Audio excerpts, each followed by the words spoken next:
están? Bien, también, buenos días a todas, a todos. Bueno, el día de hoy tenemos mucha información. Primero está con nosotros, siéntense por favor.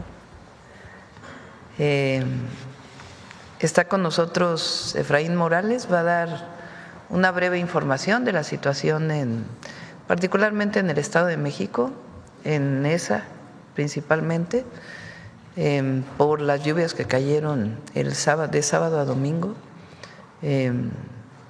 Y todavía en ESA tenemos varios problemas. Está ahí el gobierno del Estado y ha estado con agua, pero para todos los que nos escuchan en Nezahualcóyotl, el Estado de México, que puedan tener la información directa por parte de Efraín, que está trabajando con agua, y también de Ariadna, que vamos a entrar ya con apoyo de bienestar para todas las familias que en este momento todavía tienen muchos problemas de anegación de agua.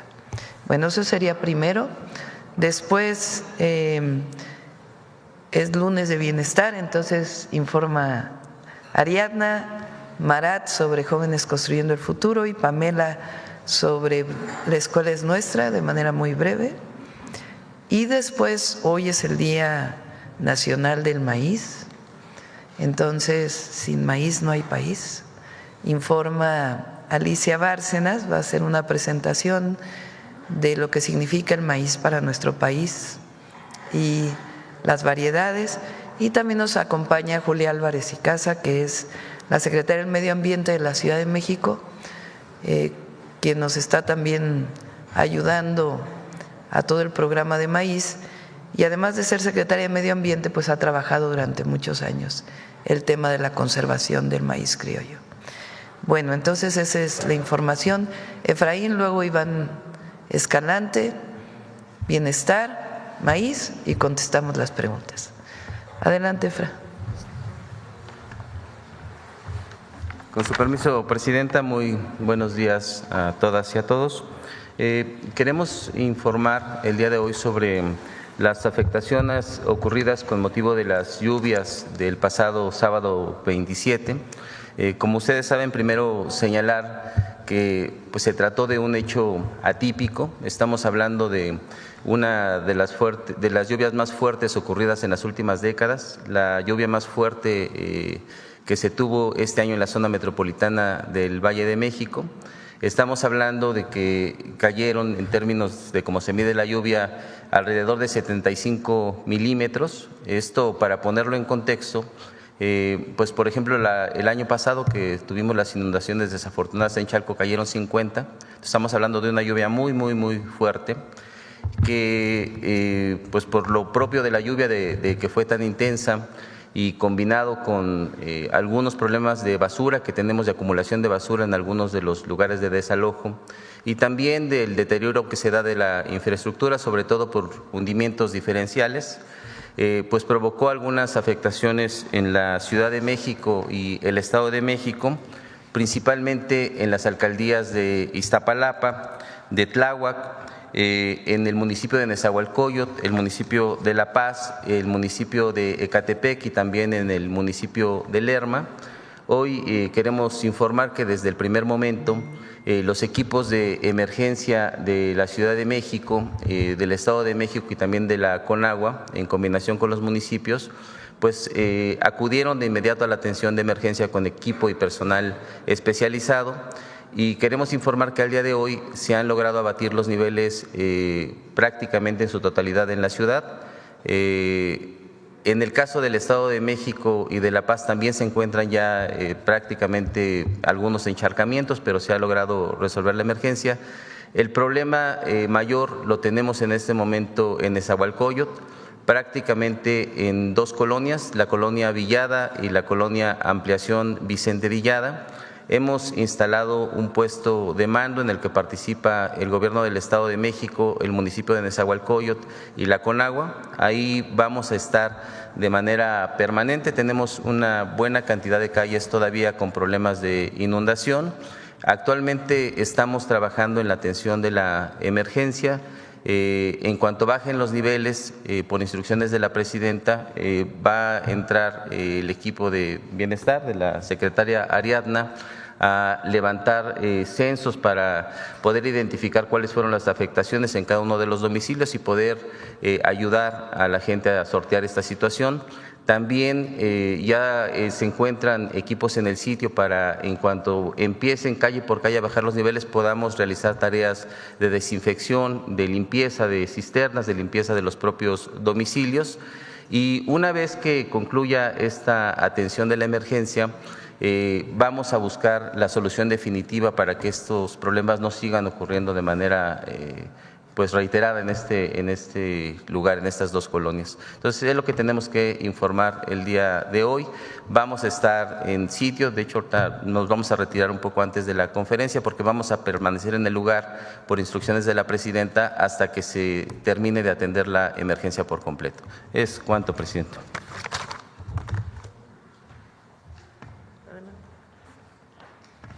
Efraín se retira porque se va para allá, pero contestamos sus preguntas. Igual Bienestar va a estar en las colonias en donde ya se puede entrar, ya está a partir del día de hoy levantando censo junto con el gobierno de la ciudad y el gobierno del Estado de México, y vamos a apoyar a todas las familias.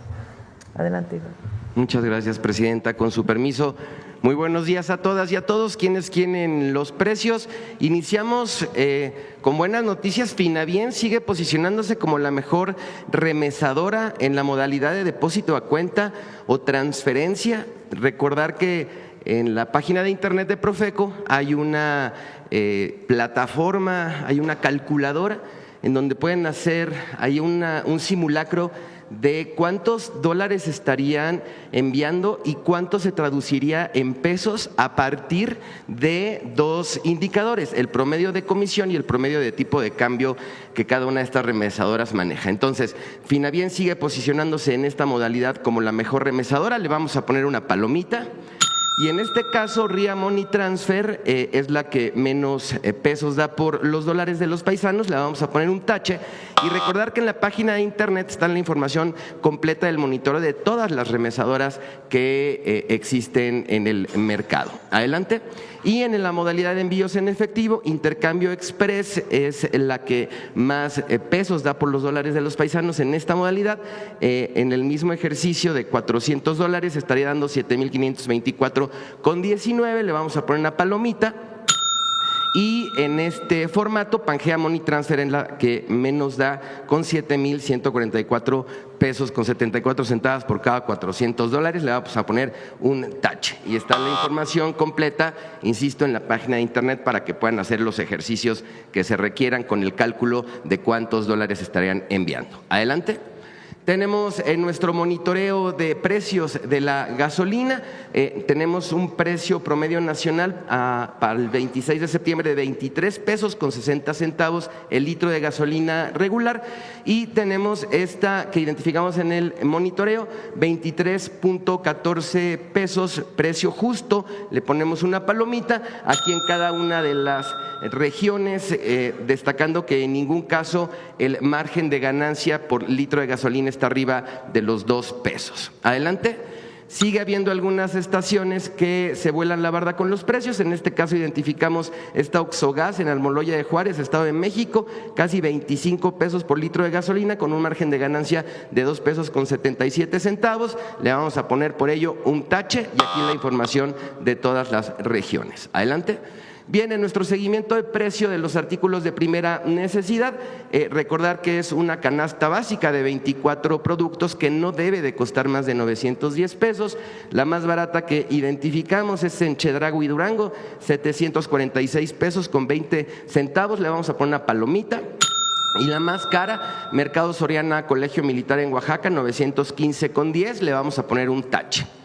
Y estamos muy contentos en decirles que nuestro seguimiento de 3 ciudades, todas van a tener palomita porque todas las que estuvimos monitoreando durante la semana pasada están en menos de 910 pesos. Aún así le damos la información a las personas consumidoras de Nezahualcóyotl, el Estado de México, Mega Soriana Aragón, 818,90, le vamos a poner palomita. Y Bodega Aurrerá Avenida Central, aunque es la más cara, también le vamos a poner palomita, está en 846,60. En el caso de Guadalajara, Jalisco, Walmart Revolución, 798,60, palomita. Y Soriana Súper del Bosque, 824, también palomita.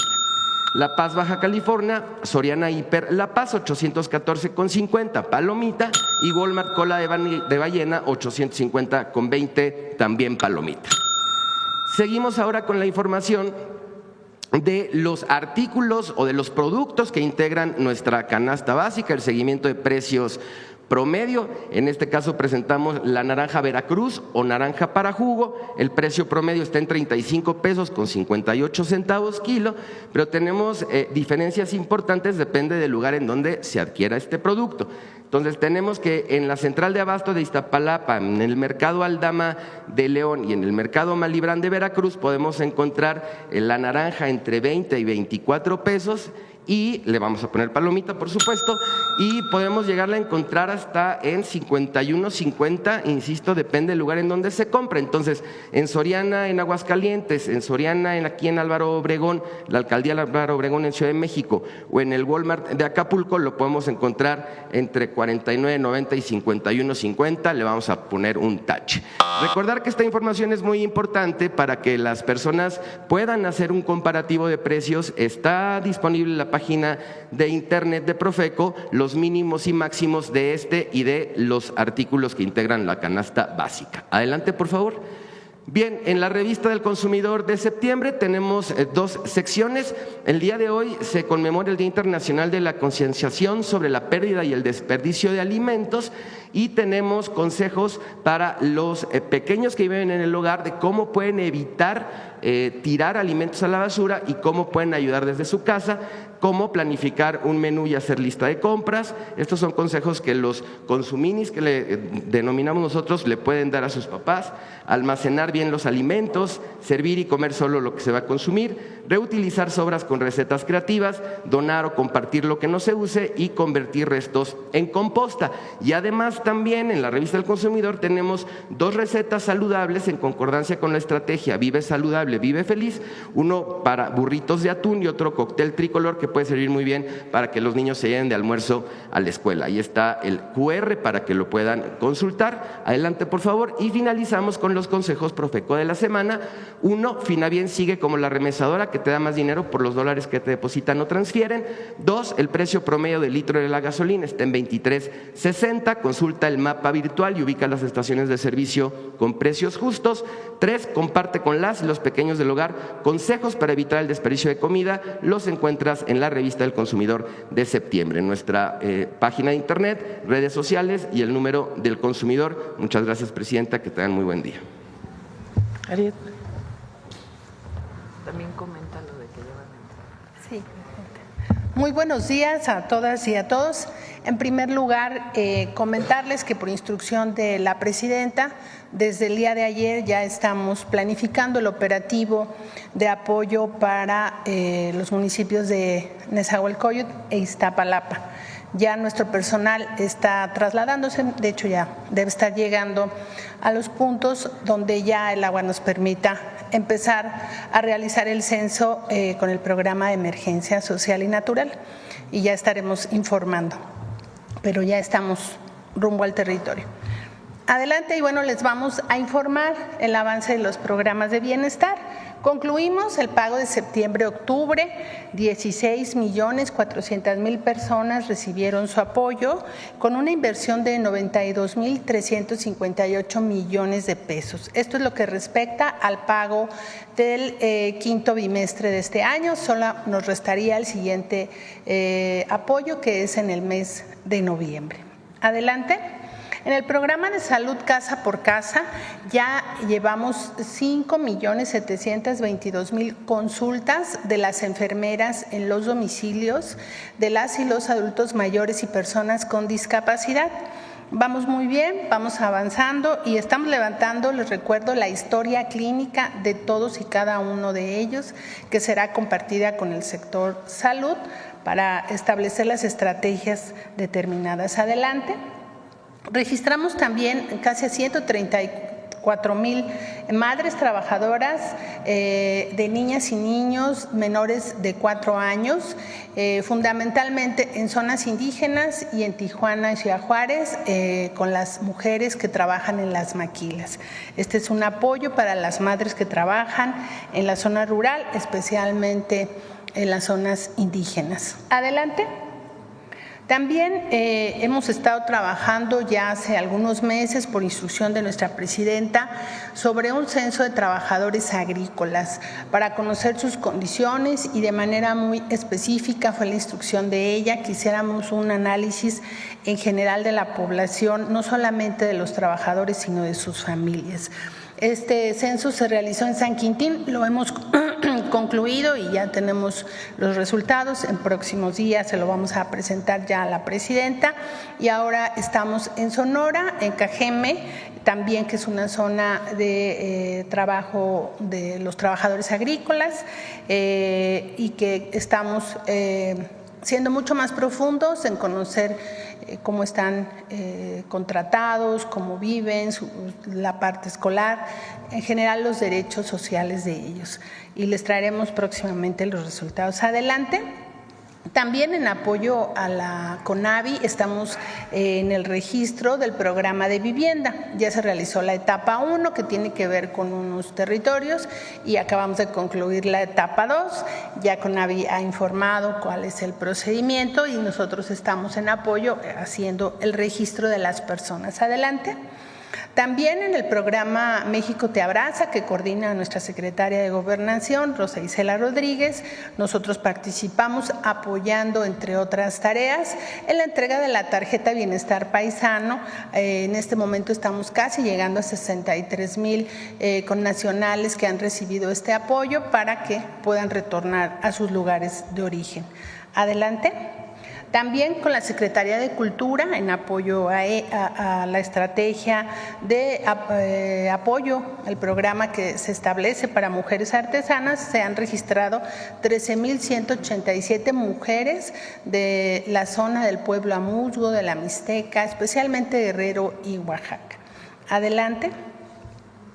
Y como saben, hemos estado presentes desde que aconteció el huracán Otis en Acapulco, con distintas acciones, el apoyo a los afectados en su momento y fenómenos que han venido sucediendo en tiempo posterior al huracán Otis, pero nos comprometimos a realizar la pinta de las viviendas y lo estamos haciendo. Llevamos ya más de 60,000 viviendas y ahora les trajimos las fotos de una estrategia que se está trabajando de murales con artistas locales, que esta estrategia la llevamos en conjunto con el gobierno del estado. Y también, adelante, estamos realizando la pintura, no solamente en las viviendas, sino también en la costera. Estamos ayudando a Fonatur en esta estrategia de revitalización del puerto de Acapulco. Adelante. Y algo muy importante, como lo ha venido anunciando nuestra presidenta, en el mes de octubre vamos a iniciar la entrega de las tarjetas de pensión Mujeres Bienestar. Adelante. Ajustamos la fecha entre el 7 de octubre y el 7 de noviembre. Entregaremos casi 2 millones de tarjetas, que son las mujeres que se registraron a esta pensión en el mes de agosto. Vamos a publicar esta semana en la página de la Secretaría de Bienestar el buscador Concur para que sepan día, hora y lugar, pero también les vamos a mandar un mensaje SMS al celular que nos dejaron como medio de comunicación para decirles el día de su cita. Adelante. ¿Qué tienen que llevar para recibir su tarjeta? Esto es muy importante. Asistir el día indicado, fecha, hora y lugar. Si alguien no puede ir ese día, en las fechas de atención a rezagados se puede hacer. Llevar identificación oficial con fotografía, nos dejan una copia, pero hay que llevar la original para cotejo. La entrega del talón morado, que es su recibo que les entregamos el día que se registraron. Ahí se les tomará una fotografía en el momento de la entrega de su tarjeta para que nosotros constatemos que ha sido entregada a la persona correcta. La tarjeta solo se entrega al derechohabiente, a la derechohabiente. Si no puede asistir por un tema de salud, vamos a su casa a hacer la entrega. Pero como es la entrega por primera vez del plástico, no podemos entregarlo a otra persona. Tiene que ser, en este caso, a la compañera, a la mujer que se ha registrado. Y bueno, se va a entregar esta tarjeta, muy importante, es un sobre cerrado, nos firman un acuse y a partir de ahí es de su administración personal y pueden usar esta tarjeta en cualquier banco del bienestar o en otro banco de los bancos privados, y también pueden comprar en las tiendas y hacer transferencias electrónicas. Es cuanto, Presidenta. Y trajimos un video.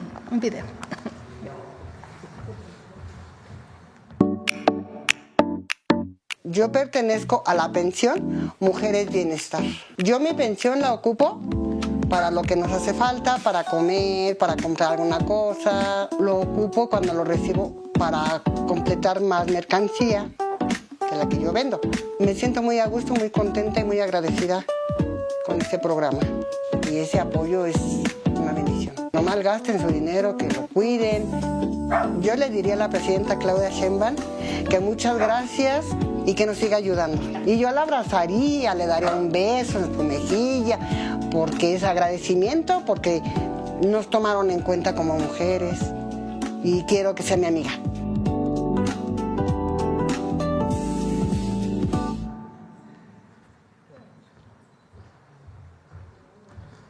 Muy buenos días a todas y todos, con su permiso, Presidenta. Para informar sobre el programa Jóvenes Construyendo el Futuro, un programa del Gobierno de México que atiende a jóvenes entre 18 y 29 años que no estudian y no trabajan, priorizando a aquellos que viven en zonas de mayor incidencia delictiva, de mayor pobreza, facilitando así su incorporación en centros de trabajo, en empresas, talleres, tiendas, negocios, para que puedan capacitarse a lo largo de ese año. El programa funciona a través de una colaboración entre el Gobierno de México, los centros de trabajo o empresas y las y los jóvenes. Durante el tiempo de capacitación, el cual puede ser hasta de un año, el Gobierno de México les otorga de manera directa y sin intermediarios una tarjeta del Banco del Bienestar en donde van a recibir el apoyo económico equivalente al salario mínimo, que en el año 2025 es de 8,480 pesos, y hay que destacar que este monto se actualiza año con año de igual manera como se actualiza el salario mínimo. De igual forma, los jóvenes reciben su incorporación en el seguro médico del IMSS por cobertura que se otorga en caso de enfermedades, de accidentes y también de maternidad. Comentar también que en lo referente a los avances que ha tenido el programa, del año 2019 a la fecha, el programa ha atendido a más de 3.3 millones de jóvenes que se han capacitado en cerca de 658,000 centros de trabajo, y destacar que la participación de las mujeres es mayor. Con ello estamos contribuyendo a la reducción de la brecha de género en incorporación en materia laboral. Esta cifra representa una inversión social en la juventud sin precedentes que asciende a cerca de 150,000 millones de pesos en estos 7 años que lleva ya de operación el programa Jóvenes Construyendo el Futuro. Este es un viraje muy importante en la política social, particularmente hacia la juventud, porque hay que contrastarlo con lo que pasó durante los últimos 36 años de los gobiernos neoliberales, en donde solamente se hizo una inversión de cerca de 6,700 millones de pesos vinculados a temas de la juventud. Pero además estos apoyos no fueron entregados de manera directa. Y también tenemos que decir que en el año 2025 llevamos un apoyo ya a 378,000 jóvenes que se han capacitado en cerca de 206,000 centros de trabajo. También es muy importante recordar que el compromiso del Gobierno de México con la continuidad y fortalecimiento de la política de bienestar ha hecho que los programas sean garantizados además ya como derechos constitucionales, con el objetivo de que ya no dependan de la voluntad de ningún gobernante, sino además que esto ya quede como un un elemento de derecho para todas y todos, y decir que a partir de la reforma constitucional en abril del año 2025 de este año, el programa ya quedó resguardado como un derecho en el artículo 123 constitucional, con lo cual se garantiza y se fortalece su operación. También hay que mencionar que como parte de los resultados, en la siguiente por favor, que del 7 de cada 10 jóvenes que participan en el programa logran incorporarse en un empleo u ocupación productiva tras concluir su capacitación. Además, en la reciente encuesta nacional de ingreso y gasto en los hogares que se publica en este año, referente al año 2024, que realiza el INEGI, mostró datos con mucha relevancia de los resultados de la política social y económica implementada en nuestro país desde finales del año 2018. El dato más relevante es el que ya ha mencionado la presidenta en varias ocasiones sobre la disminución de la pobreza en nuestro país en un 12.3%, lo que significa que 13.4 millones de mexicanas y mexicanos salieron de la condición de pobreza en tan solo 6 años. Esto no había sucedido anteriormente y esto ha sido posible a las acciones que han permitido que se distribuya mejor la riqueza, siendo los programas para el bienestar una herramienta fundamental para la gente que lo recibe. Y en ese sentido, comentar que el programa Jóvenes Construyendo el Futuro, con los datos de esta encuesta, encontró que de las personas que participaron tuvieron 2.5 veces mayor éxito en encontrar un empleo comparadas con aquellas personas jóvenes que no participaron en él. Y de igual manera se señala a través de esta encuesta que en general el programa incrementa 43.2% la posibilidad de encontrar un empleo para quienes estuvieron en el programa. Por último, se informa que la próxima fecha de apertura para nuevas vinculaciones y última de este año será el 1 de octubre, en el cual se abrirán 65,000 espacios para que las y los jóvenes puedan capacitarse, y recordar además que el día de ayer, domingo 28 de septiembre, fue el día de pago de los jóvenes. Por último, presidenta, presentar un video sobre la experiencia de una joven y su participación en el programa. Es cuanto. Mi nombre es Vania Flores, tengo 24 años de edad. Nos encontramos en el Hotel Las Brisas, Acapulco de Juárez Guerrero. Estoy en el área de sistemas como auxiliar en tecnología de la información o auxiliar de sistemas aquí mismo en el hotel. Entre las actividades que realizo en mi capacitación, pues varias, son diversas. Entre ellas está la configuración de dispositivos de cómputo, equipos de cómputos y entre otros dispositivos, un poco de cableado estructurado, monitoreo de la red y pues la atención a sistemas que son propios o se implementan aquí en el hotel. El programa lo que nos da es la oportunidad de poder tener un primer contacto para posteriormente seguir creciendo, no quedarnos solamente en un inicio o despilfarrar el dinero que nos están invirtiendo, ¿sabe? Porque no nada más es del gobierno, sino de toda la sociedad que está apostando por la juventud. Quiero darle primeramente las gracias a la presidenta por darnos esta oportunidad, al poder tener experiencia laboral previa y algunos que somos recién egresados para poder emplearnos y continuar capacitándonos, continuar creando experiencia, continuar demostrando a la sociedad de que somos capaces.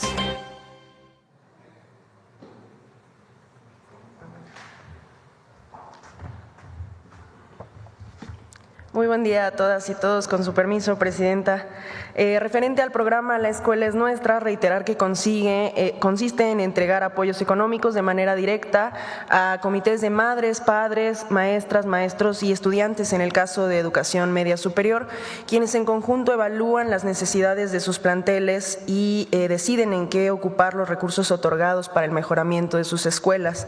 En este año se asignaron 25,000 millones de pesos para la mejora de los espacios educativos a través de los comités escolares de administración participativa en beneficio de aproximadamente 8.1 millones de estudiantes. De este presupuesto asignado ya realizamos la dispersión de 22.048 millones de pesos a 63.252 escuelas de educación básica, y con respecto al nivel medio superior, en atención al compromiso de nuestra presidenta de ampliar el programa a este nivel educativo, la atención alcanzada en este primer año de operación representa el 51% de planteles de este nivel en el país, significando un beneficio a 6.050 escuelas de este nivel, y es así como lograremos en este año en conjunto, entre básica y media superior, la cobertura del 37% de escuelas en el país. En la siguiente lámina se desglosan las escuelas beneficiadas y la inversión social por entidad, destacando la atención prioritaria en escuelas en condiciones más vulnerables, ubicadas principalmente en Chiapas, Guerrero y Oaxaca. Y para el caso de la Ciudad de México es importante mencionar que la incorporación corresponde únicamente al nivel medio superior, ya que en el nivel básico el programa Mejor Escuela se implementa desde la administración de la presidenta como jefa de gobierno de la Ciudad de México. Conforme al calendario operativo que se presentó anteriormente, la semana pasada concluimos la conformación de 6.470 comités adicionales en estas escuelas, tanto de básica como de media superior, los cuales están próximos a recibir su medio de pago del Banco del Bienestar en el mes de octubre y su dispersión en el mes de noviembre. Con ello culminaremos con el presupuesto restante en este ejercicio fiscal, y es muy importante destacar la participación de los comités, de las comunidades escolares, debido a que en las asambleas no solo eligen a sus representantes, sino que también realizan en conjunto la identificación de las necesidades que ayudan a prever los posibles usos del recurso y la planificación de los mismos. Asimismo, referir que en el caso de que decidan utilizar sus recursos en obras mayores en sus escuelas, es obligatorio contar con la asistencia técnica para garantizar la seguridad de las niñas, niños, jóvenes, maestras y maestros. Esta asesoría la pueden solicitar con quien o quienes los comités escolares elijan, sin imposición e intermediarios o proveedores, personal técnico o constructoras. Es cuanto, Presidenta.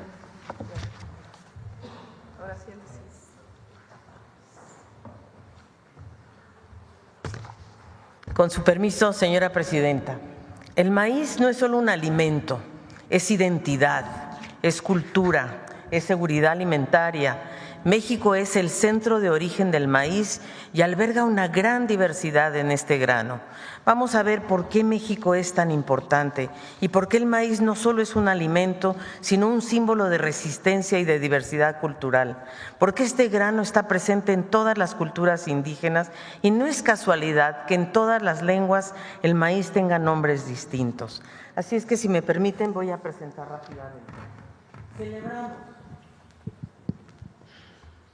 Hoy celebramos el Día del Maíz, el Día de San Miguel, porque hay un sincretismo que Julia Álvarez y Casa y yo hemos hecho una dupla esta mañana.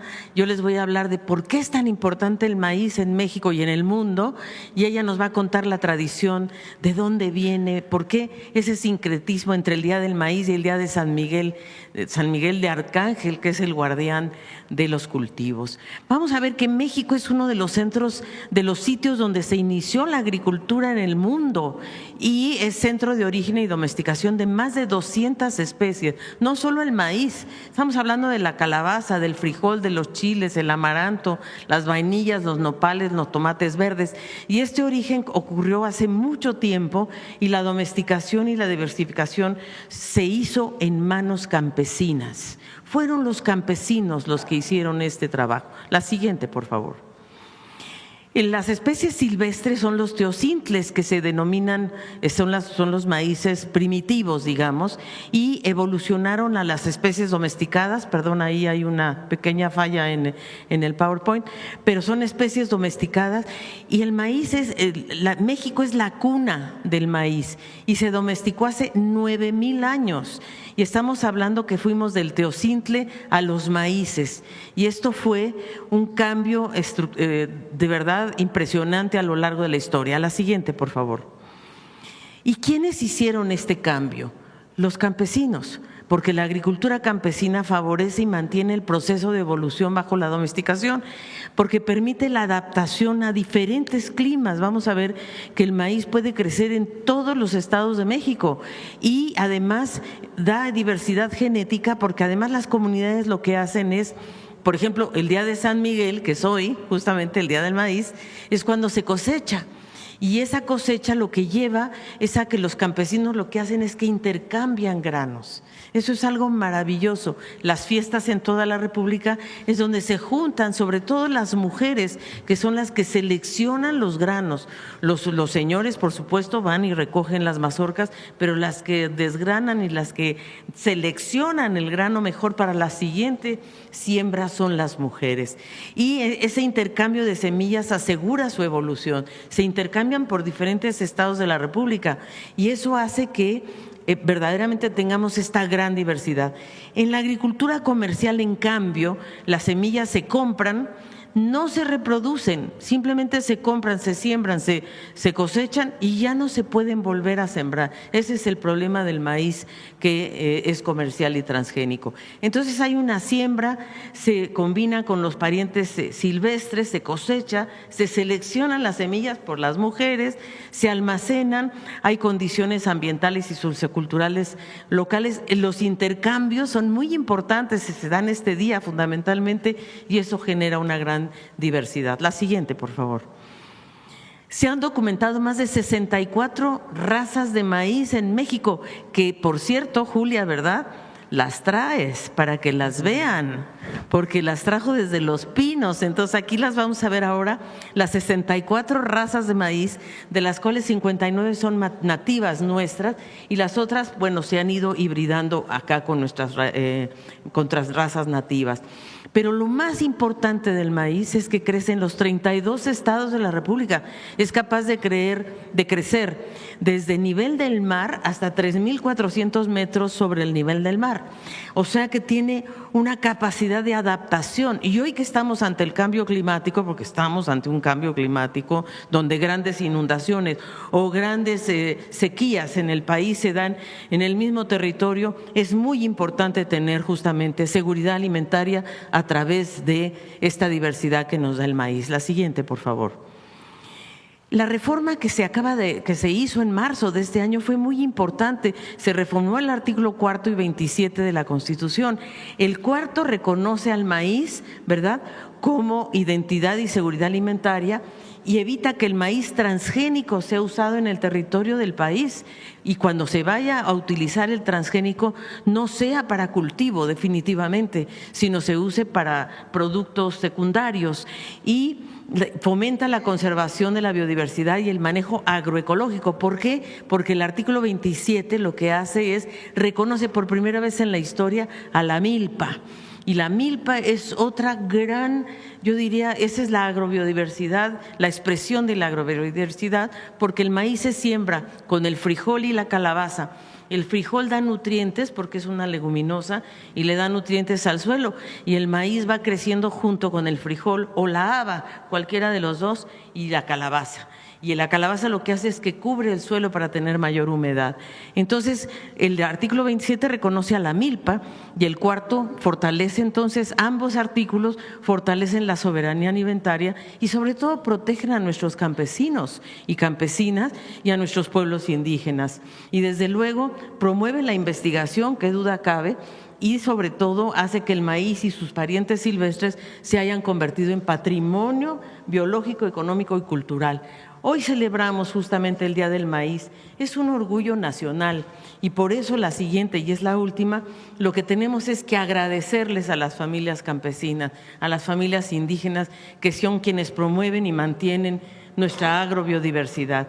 Así es que son a ellos y a ellos a los que tenemos que agradecerles hoy que tenemos esta enorme riqueza natural.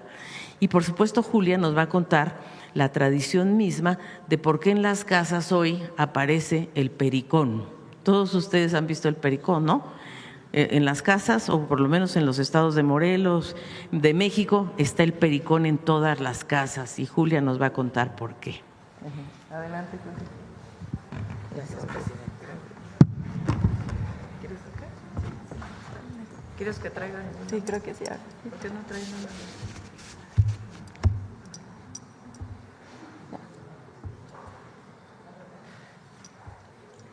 Es que es una maniobra porque estaban muy... Ahí viene. Poco a poquito. Sí, poco a poquito. Ahí viene. Ahí está.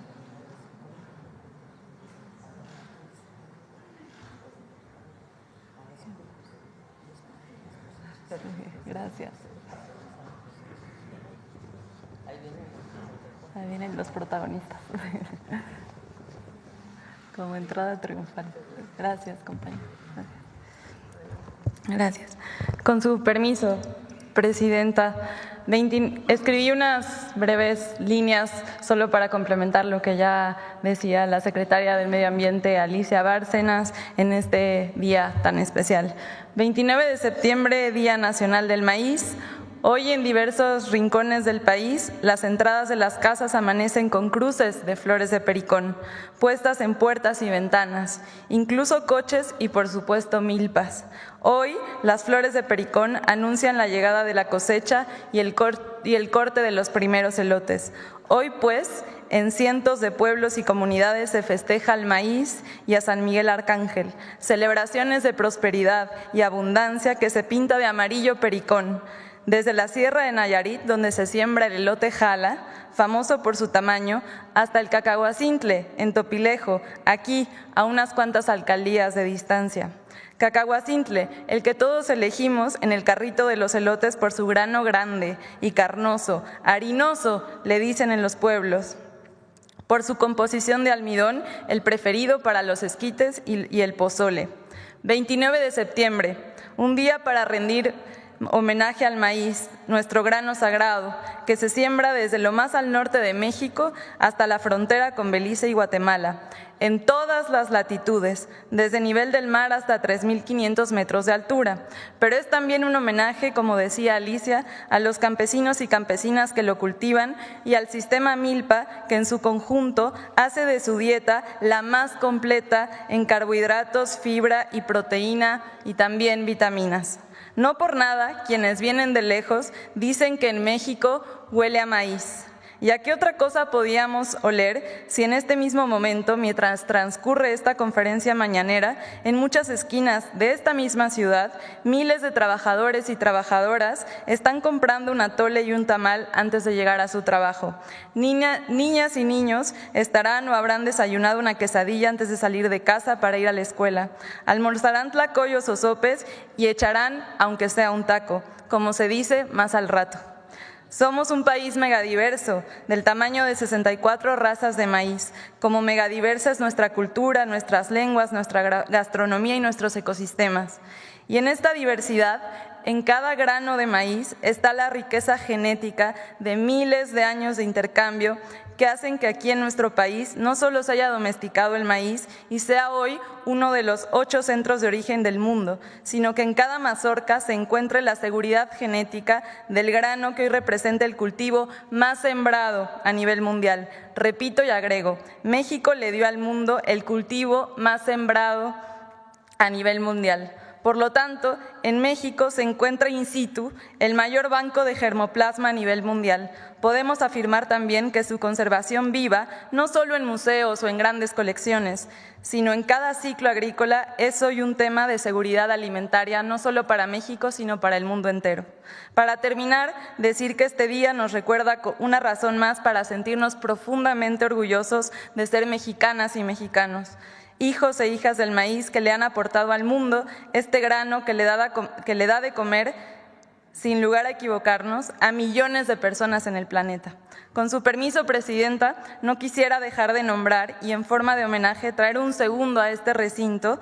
En primer lugar, por supuesto, a los campesinos y a las campesinas de México, de todos los rincones de este maravilloso país, pero también a las organizaciones, estudiosos, científicos, artistas, abogados, abogadas, agrónomos, biólogos, biólogas, todas ellas y todos ellos guardianes del maíz, que han luchado durante años, cruzando incluso grandes desiertos del tamaño de más de 30 años de periodo neoliberal.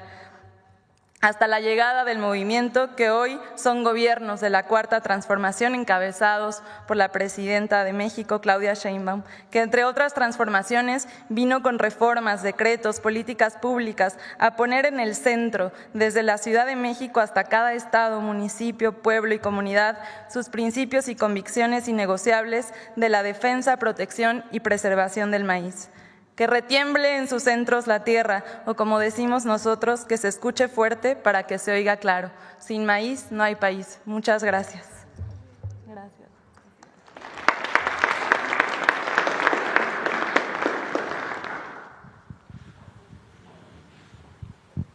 Estas variedades, bueno, aquí viene su nombre común, si después de la conferencia quieren acercarse. Por ejemplo, este es elotes occidentales, este se llama ancho, harinoso de 8, uruapeño. Si no hubiéramos puesto en la Constitución que está prohibido en México sembrar maíz transgénico, todas estas variedades estarían en riesgo. Y estas variedades, pues son por miles de años domesticadas por, primero, los pueblos originarios y ahora, pues, en general por los campesinos, pero son miles de años que nos dieron todas estas variedades. Si no las cuidamos, se pueden perder. Por eso la reforma constitucional es fundamental. Y ahora ya muy pronto vamos a presentar un programa todavía más ambicioso, además de producción para el bienestar y el apoyo de fertilizantes gratuitos para apoyar el cultivo de maíz criollo, el maíz originario de México. Bueno, sin maíz no hay país. Ahora sí vamos a sus preguntas. A ver, vamos a todos los temas del día de hoy, que son muchísimos. A ver, déjenlos ahí, sí. Adelante. Buenos días, Presidenta. José Manuel Fuentes, de Capital 21, corazón de la capital. Preguntarle sobre el tema del maíz, sobre todo porque también aprovechar que está la Secretaria de Medio Ambiente de la Ciudad de México, preguntarle qué opina de esta tortillería que inauguró la jefa de gobierno, Clara Brugada, con maíz nativo. El fin de semana adelantaba la jefa que se van a instalar más tortillerías. ¿Cómo ve esta propuesta? Y también, ¿qué haría su gobierno para también proteger el maíz nativo? Es muy importante. Fíjense, el maíz a partir de 94, del tratado comercial, del primer tratado, del Tratado de Libre Comercio, en México se vende a partir del precio que está establecido en la Bolsa de Valores de Chicago. La Bolsa de Valores de Chicago no tiene diferencia entre este maíz y el maíz amarillo transgénico. Entonces, la producción de maíz amarillo transgénico en los Estados Unidos pues tiene un costo menor en su producción que el costo que tiene producir estos maíces. Por eso había gente que decía pues que entre el maíz transgénico a México. Sí, pero el problema es que se pierde la riqueza biológica y cultural de México y además la adaptación que ha tenido estos maíces para el futuro y la propia investigación desarrollada con estos maíces. Entonces, hay años, por ejemplo, que el kilo o la tonelada de maíz está en 7,500 pesos, como en el 21 o en el 22. Ahora el kilo de maíz está, en algunos casos, en menos de 5,000 pesos.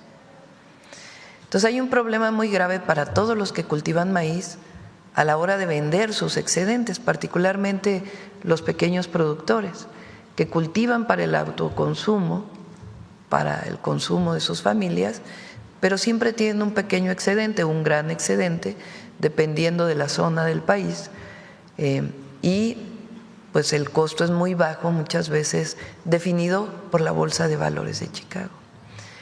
Entonces, Julia Álvarez y Casa, la jefa de gobierno, trabajaron una propuesta para que no se venda el maíz per se, sino que se venda producido por los propios pueblos originarios de México a partir de su organización, los productores de maíz en tortillerías que fomenten la producción de este maíz. De tal manera que hay valor agregado y al haber valor agregado, pues ya hay un precio distinto, incluso para la compra directa del maíz. Este es parte del programa que estamos trabajando a nivel nacional para el próximo año. Ahora que he estado recorriendo el país, muchísima gente lo que dice es precio de garantía para el maíz. Y sí hay precio de garantía para un número importante de productores, pero otro número de productores no. Entonces estamos trabajando para garantizar que este maíz, que es sobre todo de los pequeños productores y hoy se siembra principalmente en el centro y sur-sureste de México, pues se siga produciendo y que la gente tenga bienestar al producir el maíz. Ese es el programa de Sin Maíz No Hay País que muy pronto vamos a presentar. Entonces, ¿harían tortillerías, Presidenta? Entre otras acciones. También en otro asunto, Presidenta, destacar el tema del acuerdo de armas que se llevó con Estados Unidos. Quiero preguntarle qué alcance va a tener y también por qué es importante, porque hemos visto que es la primera vez que históricamente Estados Unidos reconoce el tráfico ilegal de armas, nada que ver con la operación Rápido y Furioso. Preguntarle qué alcances va a tener este acuerdo. Recuerden que hay un acuerdo con Estados Unidos que recientemente establecimos con la visita de el secretario del Departamento de Estado de los Estados Unidos, Marco Rubio, a México. Lo recibimos aquí y después de varios meses de trabajo, pues tuvimos este acuerdo. Eso significa la creación de un grupo de trabajo de alto nivel, en este caso fueron los subsecretarios, en el caso de México, para que dé seguimiento a los distintos temas que planteamos en este entendimiento. Uno de ellos es el control del tráfico de armas ilegales.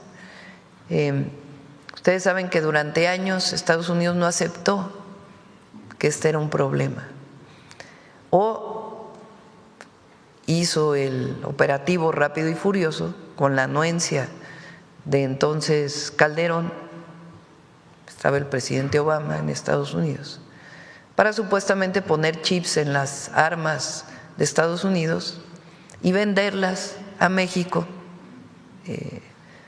a propósito la venta.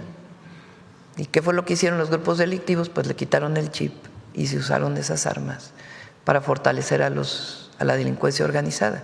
Nunca se llegó al fondo de la investigación, en este caso a pesar de que hubo agentes estadounidenses que fallecieron debido a este operativo. Ahora es una visión completamente distinta. Uno de los primeros puntos es el fortalecimiento de las operaciones de las agencias o de las distintas instituciones del gobierno de Estados Unidos en Estados Unidos para evitar que esas armas entren a México. Normalmente piden que México haga operativos para que la droga no entre de México a Estados Unidos. Por primera vez, Estados Unidos reconoce que tiene que hacer operativos para controlar las armas o el tráfico ilegal de armas hacia México. Y además, fortalecer la investigación y la comunicación. Ahí donde se encuentran armas estadounidenses que entraron ilegalmente, que es cerca del 75% de lo que se incauta, reconocido por el Departamento de Justicia de los Estados Unidos, que se pueda hacer la trazabilidad de dónde vino, quién la vendió, no solamente el fabricante, sino la armería que pudo haberla vendido. Entonces es un acuerdo muy importante, se llama Barrera a las Armas o al Fuego, y es un primer acuerdo adicional o un primer entendimiento relacionado con el entendimiento marco que llegamos recientemente con el gobierno de Estados Unidos. Por último, Presidenta, también preguntarle, su gobierno pues ha aplicado varias medidas para luchar contra el cambio climático, preguntarle a un año de su gobierno qué se seguirá haciendo para proteger el medio ambiente y también aprovechando que está la Secretaría de Medio Ambiente Nacional, preguntarle cómo le fue en la Semana por el Clima en Nueva York y qué importancia tiene este tipo de eventos, sobre todo porque pues, nuestro vecino pues, no cree mucho en el cambio climático. Sí. Alicia, ¿quieres comentar? Muchas gracias, señora presidenta. Con su permiso. Sí, estuvimos en Nueva York, fue una semana muy importante, se llamó justamente la Semana del Clima y efectivamente participaron todos los gobiernos. Estuvimos en varias reuniones con Brasil, que es el organizador de la próxima conferencia de las partes, y creo que en México pudimos presentar también lo que estamos haciendo en México. En México se está haciendo el Plan México y en el Plan México hay verdaderamente acciones muy concretas que nos llevan hacia, por ejemplo, ir transitando hacia energías renovables. Hoy día México utiliza alrededor del 22% de su energía es renovable, pero lo que se plantea en el Plan México es aumentarlo a 2 veces o incluso 3 veces hacia el 2035. Y es posible. Y otra de las acciones que reportamos en Nueva York es que de las termoeléctricas que México tiene, casi ya, yo diría el 70% ya está usando gas natural. Y hay una transformación muy importante de combustóleo a gas natural, que eso también nos va a ahorrar muchas emisiones. Presentamos también el tema de que los ferrocarriles en México que se están construyendo, todos van a ser eléctricos, o esa es la idea, y eso también va a ser un cambio muy importante en las emisiones de carbono. Entonces presentamos esto a la luz de el Plan México y lo que México está haciendo en materia de infraestructura, que va a ser infraestructura baja en carbono finalmente, que esa es la idea.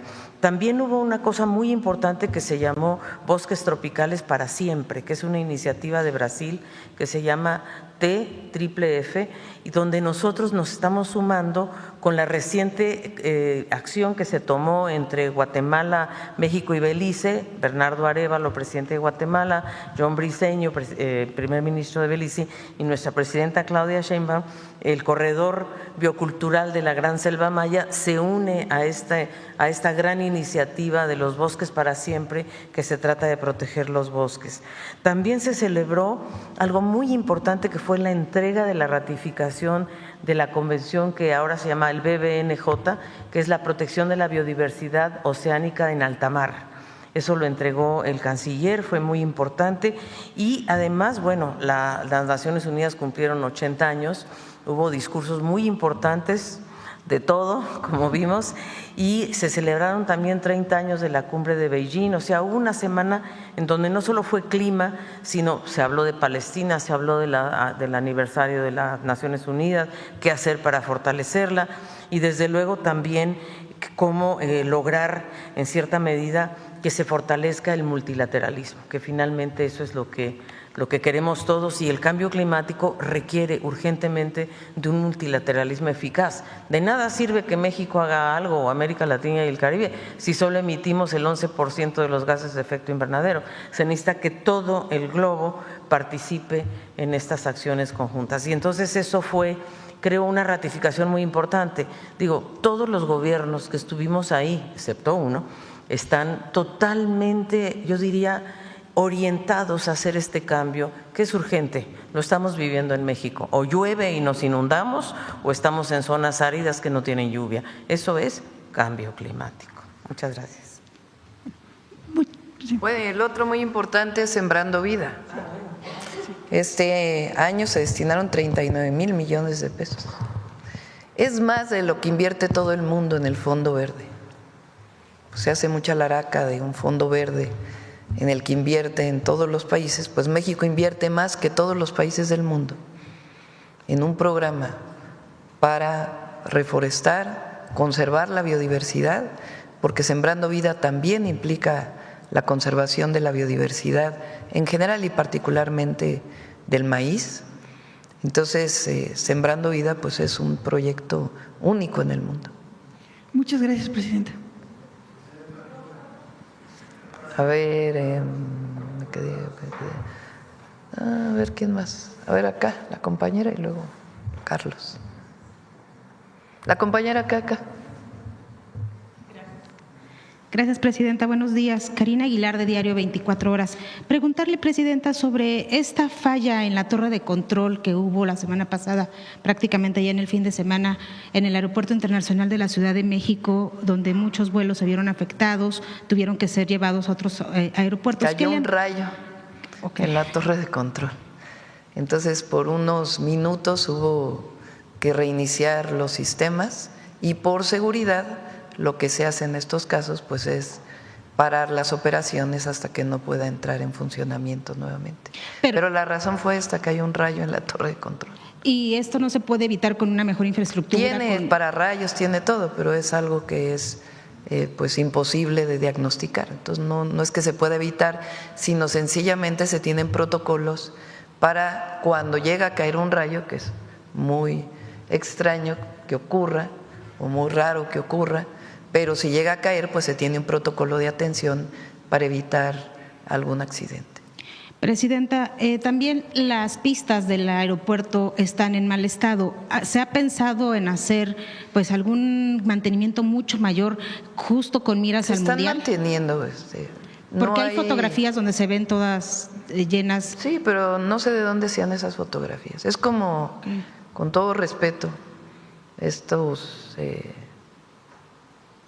algunos medios, un periodista, ya ni voy a decir su nombre, que dicen que la culpa de que se haya inundado el Oriente es los gobiernos de Morena.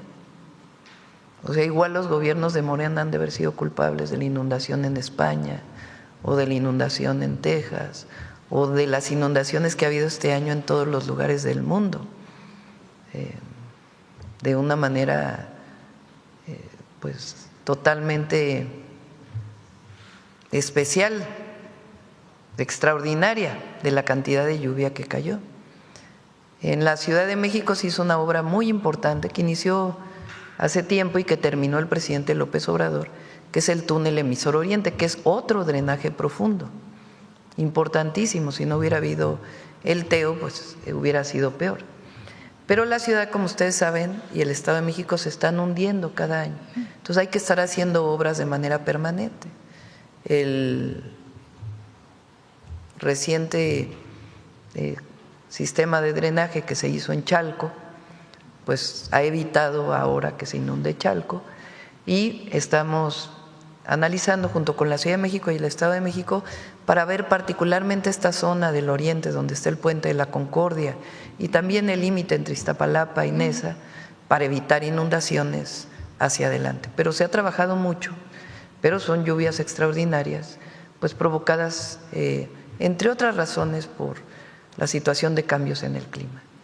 Presidenta, también preguntarle, Grupo Ralca, proveedor de medicamentos oncológicos para Pemex, emite hoy un pronunciamiento, un desplegado en el que pide que ya le paguen los adeudos que tienen con esta empresa por el Pemex, que tiene Pemex con esta empresa por el abasto de algunos insumos y medicamentos desde 2024. Incluso advierte que la falta de pago lo pone en riesgo, aunado a algunas derechohabientes que se están quejando que en los hospitales de Pemex no hay medicamentos. Incluso hemos platicado con médicos y de Pemex y nos señalan que ellos mismos han tenido que ir a comprar los insumos como catéteres y demás para poder atender a sus pacientes. ¿Qué está pasando con los institutos de salud de Pemex, Presidenta?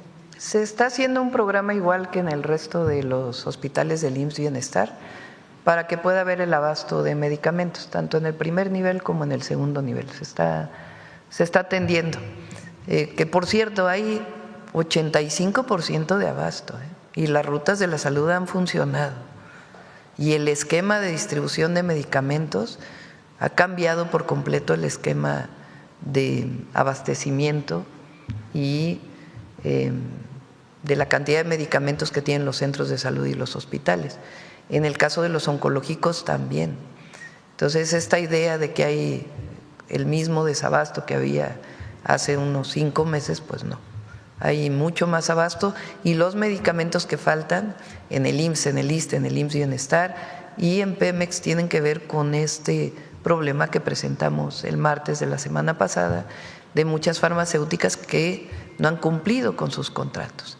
Y en el caso de los pagos se están atendiendo todos los pagos. También preguntarle, ¿tiene usted pensado enviar alguna reforma a la ley de notariado, ya sea para acotar o para limitar actividades tanto de notarios o como corredores públicos que son quienes dan fe pública? Por lo pronto no se tiene pensado un cambio en la ley. Sí hay casos de irregularidades que se tienen que atender y vamos ahí uno por uno. Esta semana entregamos la ley de aguas, la íbamos a presentar el día de hoy. Ayer estaban trabajando, pero pues producto de las lluvias, Conagua destina pues todo su equipo a este tema de atención a la gente, más bien de este tema de atención a la gente, pero esta semana se va a estar enviando la ley de aguas. También preguntarle, hay un lote de 50 instrumentos musicales que fueron donados por Suiza, que fueron detenidos en las aduanas. El gobernador de Chiapas, incluso Eduardo Ramírez, pues ya ha pedido a la federación que le apoye porque decían que no les iban a permitir ingresar esta donación hecha por Suiza a comunidades chiapanecas de instrumentos musicales y que incluso los iban a destruir. ¿Sabe usted algo al respecto? No tenía conocimiento, pero pues está mal, si es así está mal y vamos a revisarlo.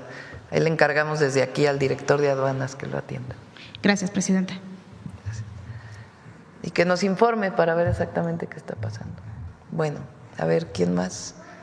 Carlos. Doctora, buen día. Carlos Guzmán de 4 Media Telecomunicaciones, Veracruz. Sí me gustaría aprovechar el tema del Día del Maíz.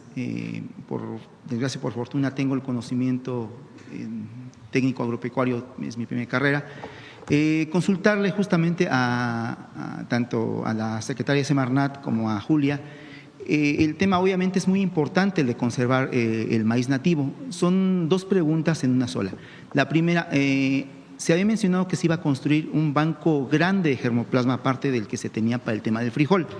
Sin embargo, estaría en Zacatecas. Es consultarle cómo va el avance de si es que… Bueno, cuando estuvimos en la Ciudad de México hicimos un banco de germoplasma, ahora le toca a Julia cuidarlo.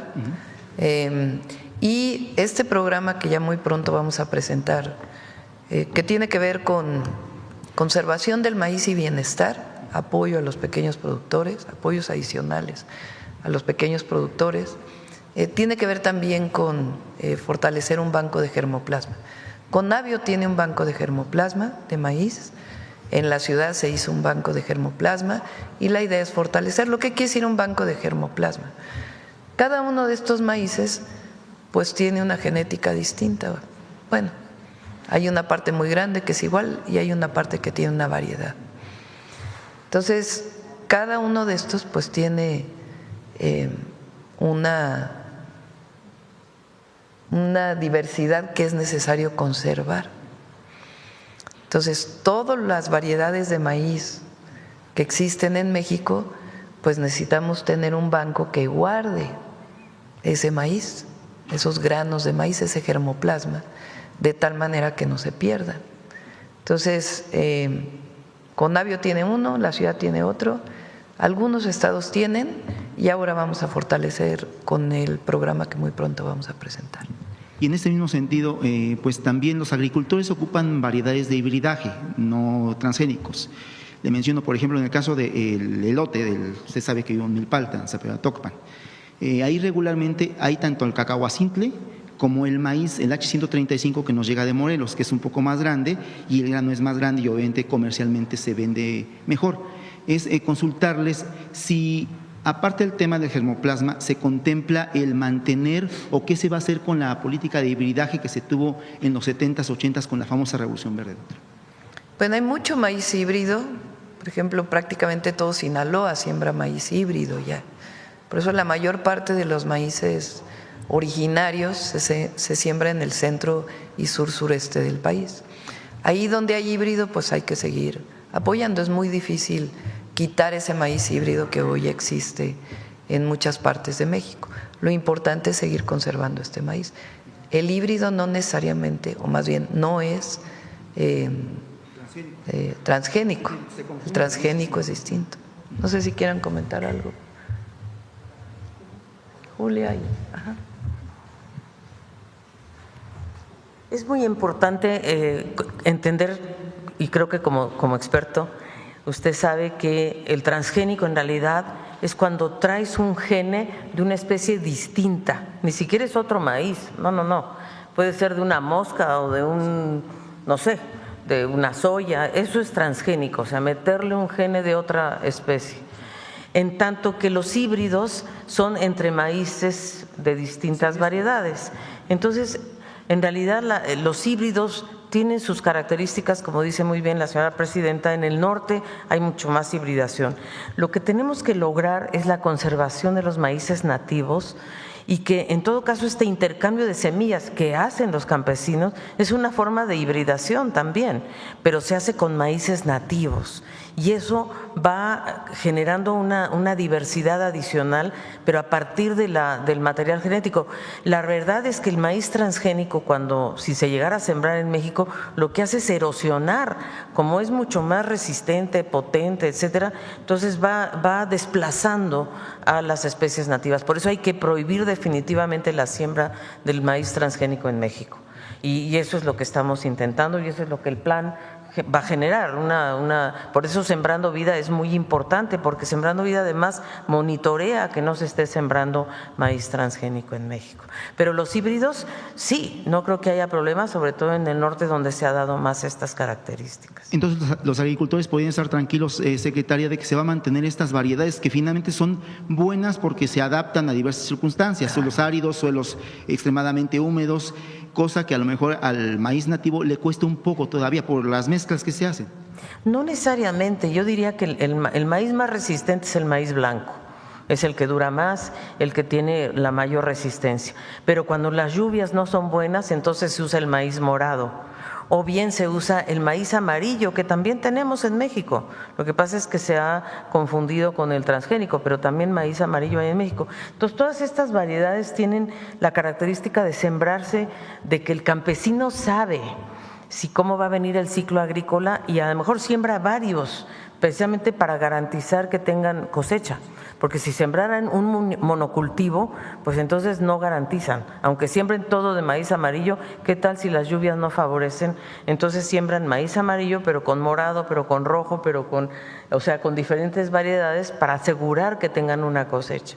Y la hibridación, justamente creo que en el Plan de Maíz México que la presidenta está promoviendo y el Banco de Germoplasma, también se quiere potenciar la investigación científica de los maíces nativos, para potenciarlos, para ver cómo podemos realmente desarrollarlos más. Por lo menos eso es lo que yo entiendo. Julia.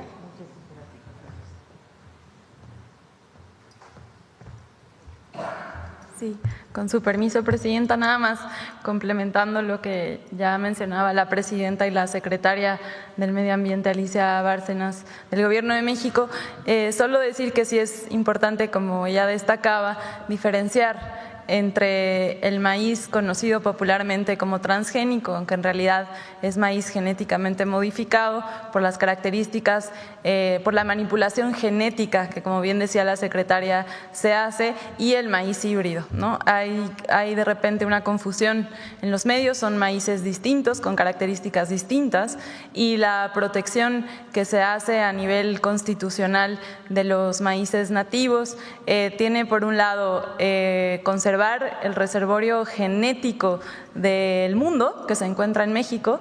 Aquí está el conocimiento genético en cada uno de los granos de estos maíces.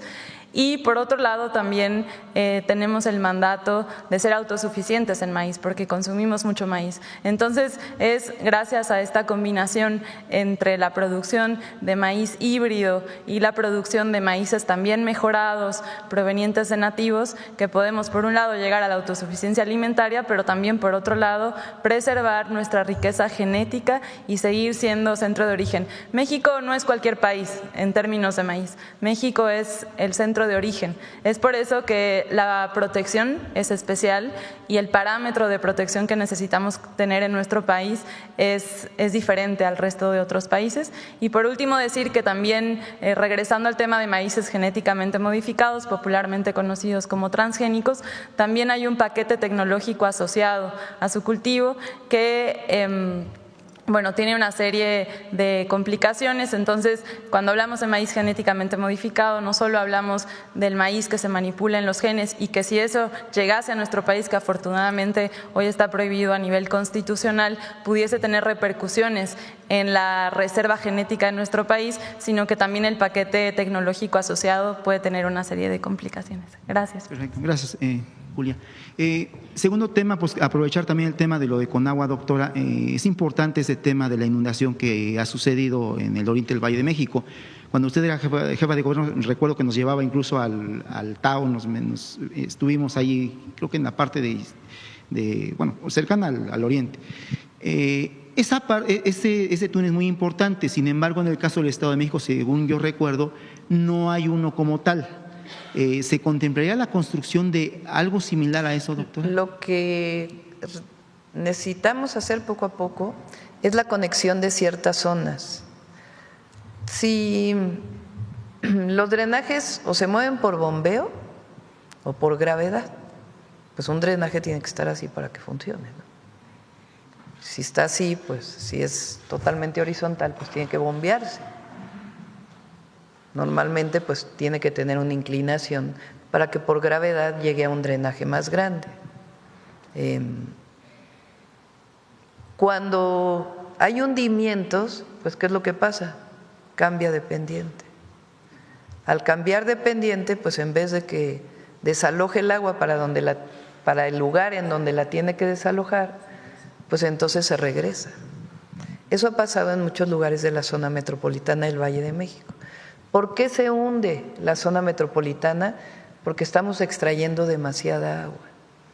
Entonces las arcillas que están en la zona del lago pues se van comprimiendo. En algunos lugares el hundimiento es de 25 centímetros al año o más.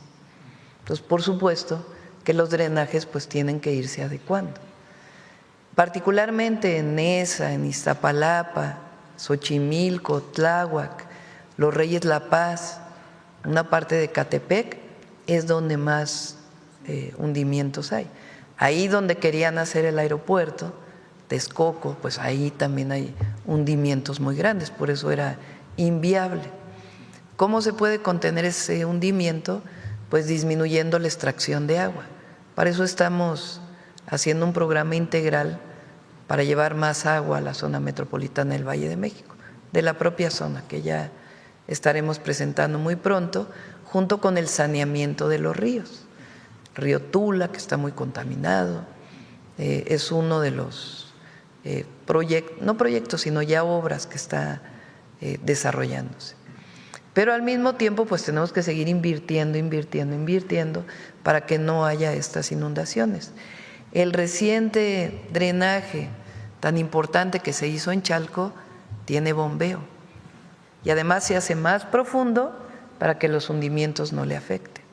El túnel emisor oriente que se construyó es para la ciudad y para el Estado de México, solamente que hay zonas que tenemos que seguir conectando para que pues nos inunden. Por ejemplo, esta zona de Vaqueritos en Tlalpan pues tiene que tener una conexión y algunas otras zonas de manera muy importante.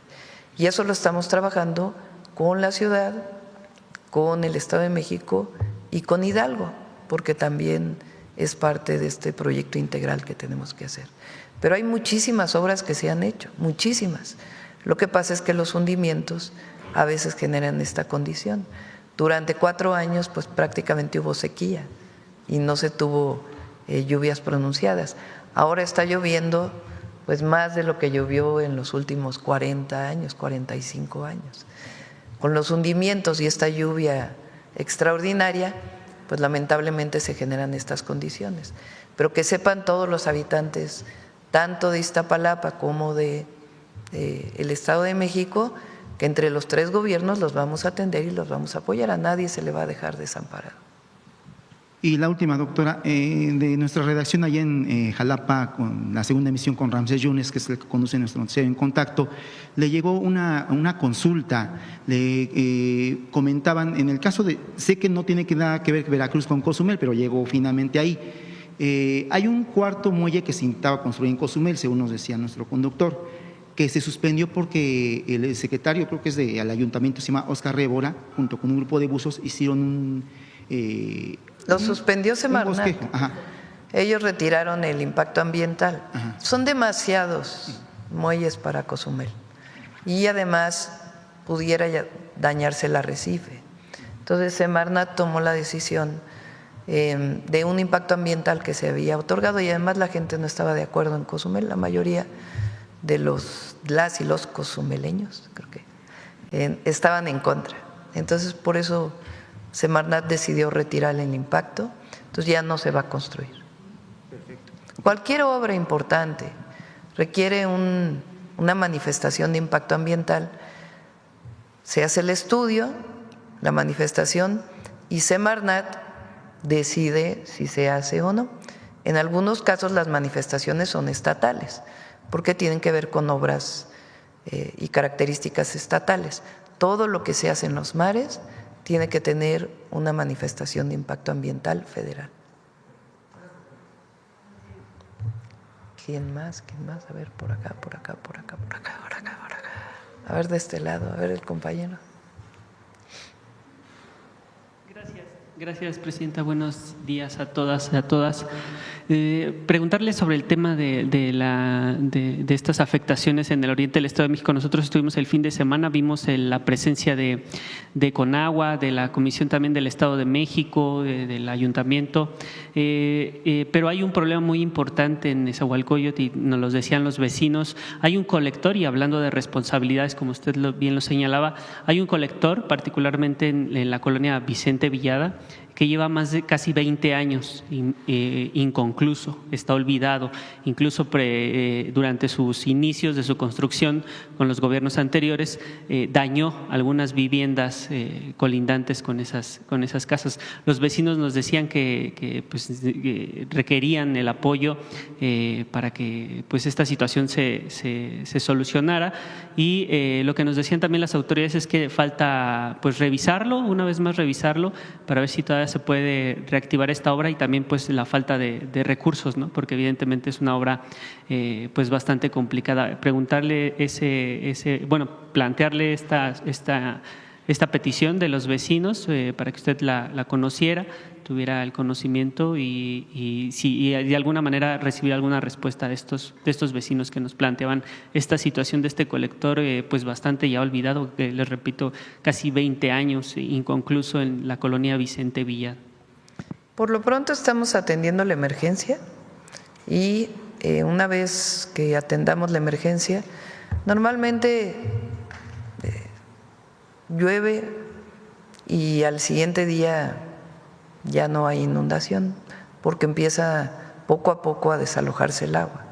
Hay una zona en esa que todavía sigue con un tirante de agua muy importante, que son las colonias que mencionó Efraín, que no tienen, digamos, posibilidad de, con la cantidad de agua que cayó, poder desalojar esta agua.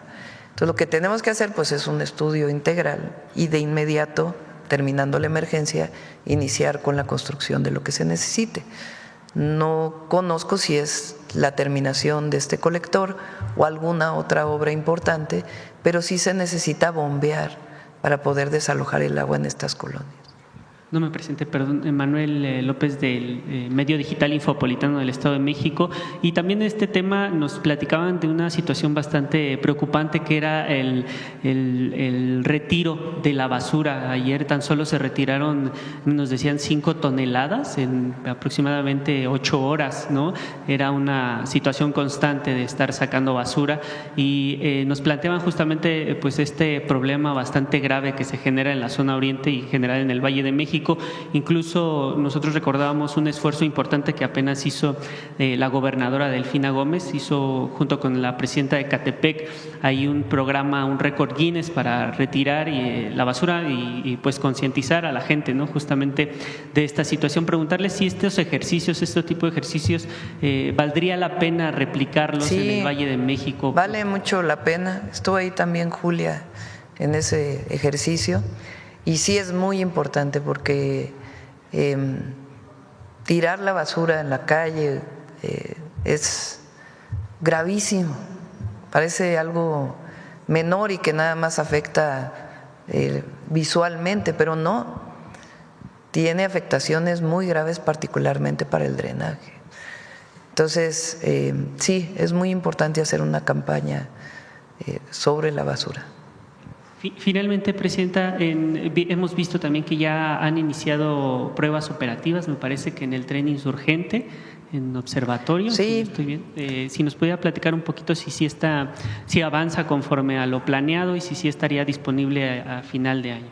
Sí, ya está en pruebas, ya corrió el tren hasta observatorio, de Toluca hasta observatorio, se siguen haciendo pruebas, son alrededor de un mes por lo menos de pruebas, son pruebas electromecánicas, pruebas de funcionamiento, todas las revisiones que se tienen que hacer antes de ponerlo en marcha. La última reunión que tuve está entre finales de este año, los últimos días de diciembre y enero del próximo año, pero ya la obra civil prácticamente terminó y ya están en las pruebas. Gracias, Presidenta. Finalmente, después de no sé cuántos años, el tren México-Toluca, sí.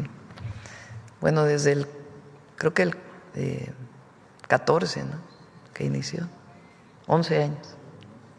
Sí. Bueno, a ver, ¿quién más? A ver, por acá, y luego la compañera del Reforma, y luego vamos para acá. Hola, Presidenta, ¿qué tal? Muy buenos días. Juan Fierro, del periódico tiempo.com.mx en Chihuahua y puentelibre.mx en Ciudad Juárez. Vengo a preguntarle, Presidenta, el fin de la gira en los estados. Se habla de que hubo más de 500,000 personas, sumando pues finalmente no sé cuántas, al final, los 32 estados. Sí, ayer terminamos el estado número 30 de la gira, el martes vamos a Morelos y el domingo nos vemos en el Zócalo. Realmente ha sido una experiencia muy motivadora, muchísima gente en todos los estados de la República, y lo que hacemos pues es dar el informe de programas de bienestar, principalmente programas de bienestar y obras de infraestructura, tanto de agua potable, drenaje, movilidad, carreteras, etcétera, que estamos haciendo en cada entidad de la República. Sí ha sido una experiencia muy emotiva, la verdad, y agradecerle a todos los que han estado asistiendo. Cerca de 500,000 de personas han asistido a los informes. También, Presidenta, preguntarle acerca… Es inédito porque es la primera vez que un presidente, en este caso presidenta, hace su informe en cada estado. Normalmente pues se da en la Ciudad de México y ahí se cierra el informe el 1 de septiembre. Y ahora pues en un mes recorrimos ya 30 estados de la República. Gracias, Presidenta. Otra es acerca del reporte que hace el INEGI referente a las exportaciones de México a Estados Unidos en el mes de agosto. Señala que hubo un aumento de 7.4%. Referente a esto, Presidenta, pues preguntarle que si cree que dentro de este nuevo modelo impuesto por el presidente de los Estados Unidos, mantiene México una ventaja arancelaria, pues. Pues en todo lo que no tiene que ver con autos, y que por cierto ahora publicó el presidente Trump que va a haber aranceles para vehículos pesados, que estamos ya pues en pláticas, esperando que haya una consideración para México, porque si no tendría incluso problemas en Estados Unidos. Todo lo que no tiene que ver con vehículos terminados y acero ha aumentado las exportaciones, porque lo que no tiene que ver con eso, cobre también, pues tiene arancel cero por el tratado comercial. Entonces, sigue siendo muy importante la relación comercial con Estados Unidos y una ventaja competitiva muy grande en México. Muchas gracias, Presidenta. Por último, nada más preguntarle acerca del reporte de una caravana migrante que se contempla salir de la frontera sur hacia la Ciudad de México y, bueno, continuar hacia el norte. Si tiene algún reporte. Se da seguimiento cuando se juntan personas que vienen principalmente de otros países para querer llegar a Estados Unidos.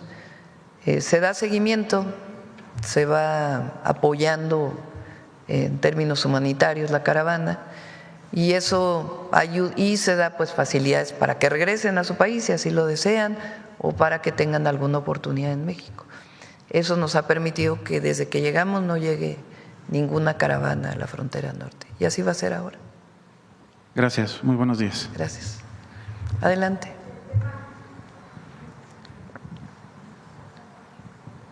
Gracias, Presidenta. Buenos días.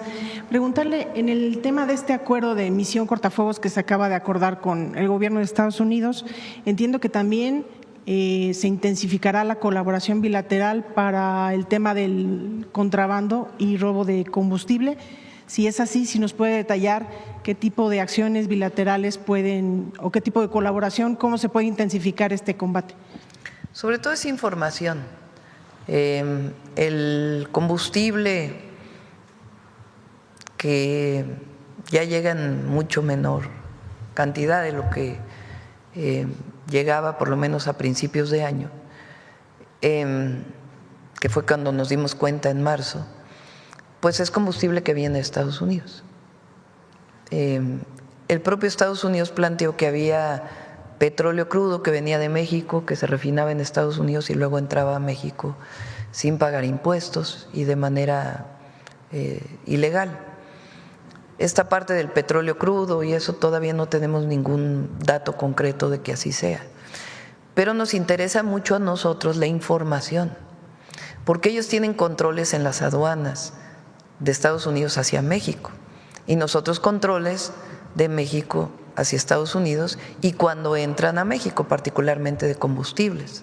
Entonces, si hay más información, incluso en términos reales, qué está llegando desde Estados Unidos, qué barco salió de Estados Unidos o por tierra, ferrocarril o pipas de combustible, la información de ellos, de sus aduanas, antes de llegar a México, si ellos tienen información de que sale de su aduana gasolina y aquí se quiere pasar por algo que no es gasolina, pues de inmediato tenemos la información.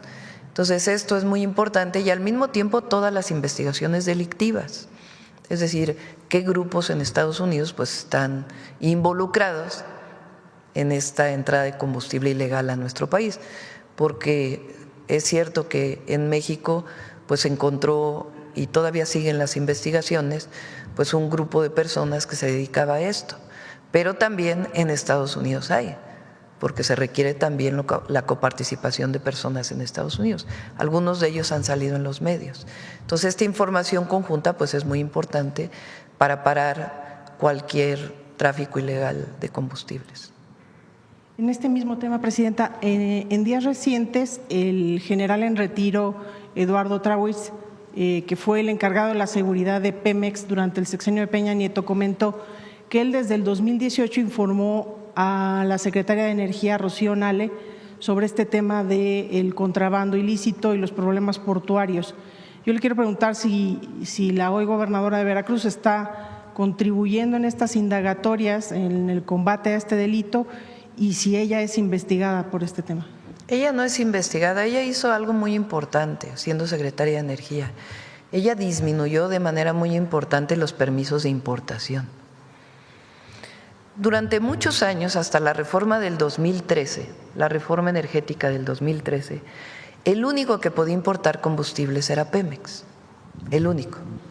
No había ningún otro privado que pudiera importar combustibles.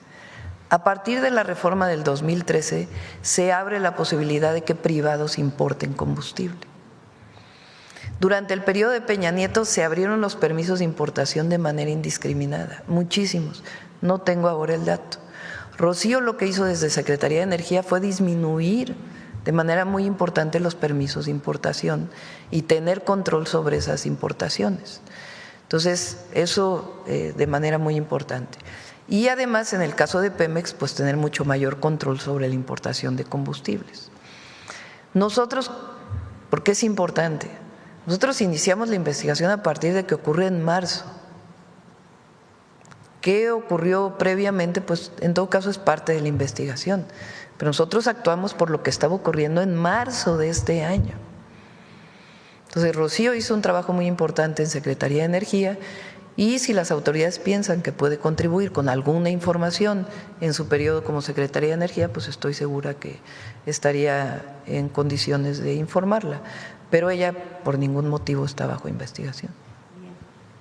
Presidente, en otro tema quisiera preguntarle, luego de las revelaciones sobre este asunto de presuntas irregularidades en las declaraciones fiscales del coordinador de Morena en el Senado, cuando usted planteó la posibilidad de que él explicara públicamente qué fue lo que ocurrió, así lo hizo y al hacerlo de alguna manera reveló abiertamente sus ingresos y también sus declaraciones.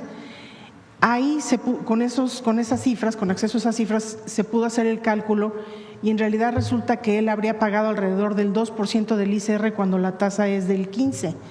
Yo le quiero preguntar si el sistema de administración tributaria está investigando o va a investigar esta irregularidad en el caso del senador Adán Augusto. Pues él ya aclaró y si hay alguna irregularidad se informa.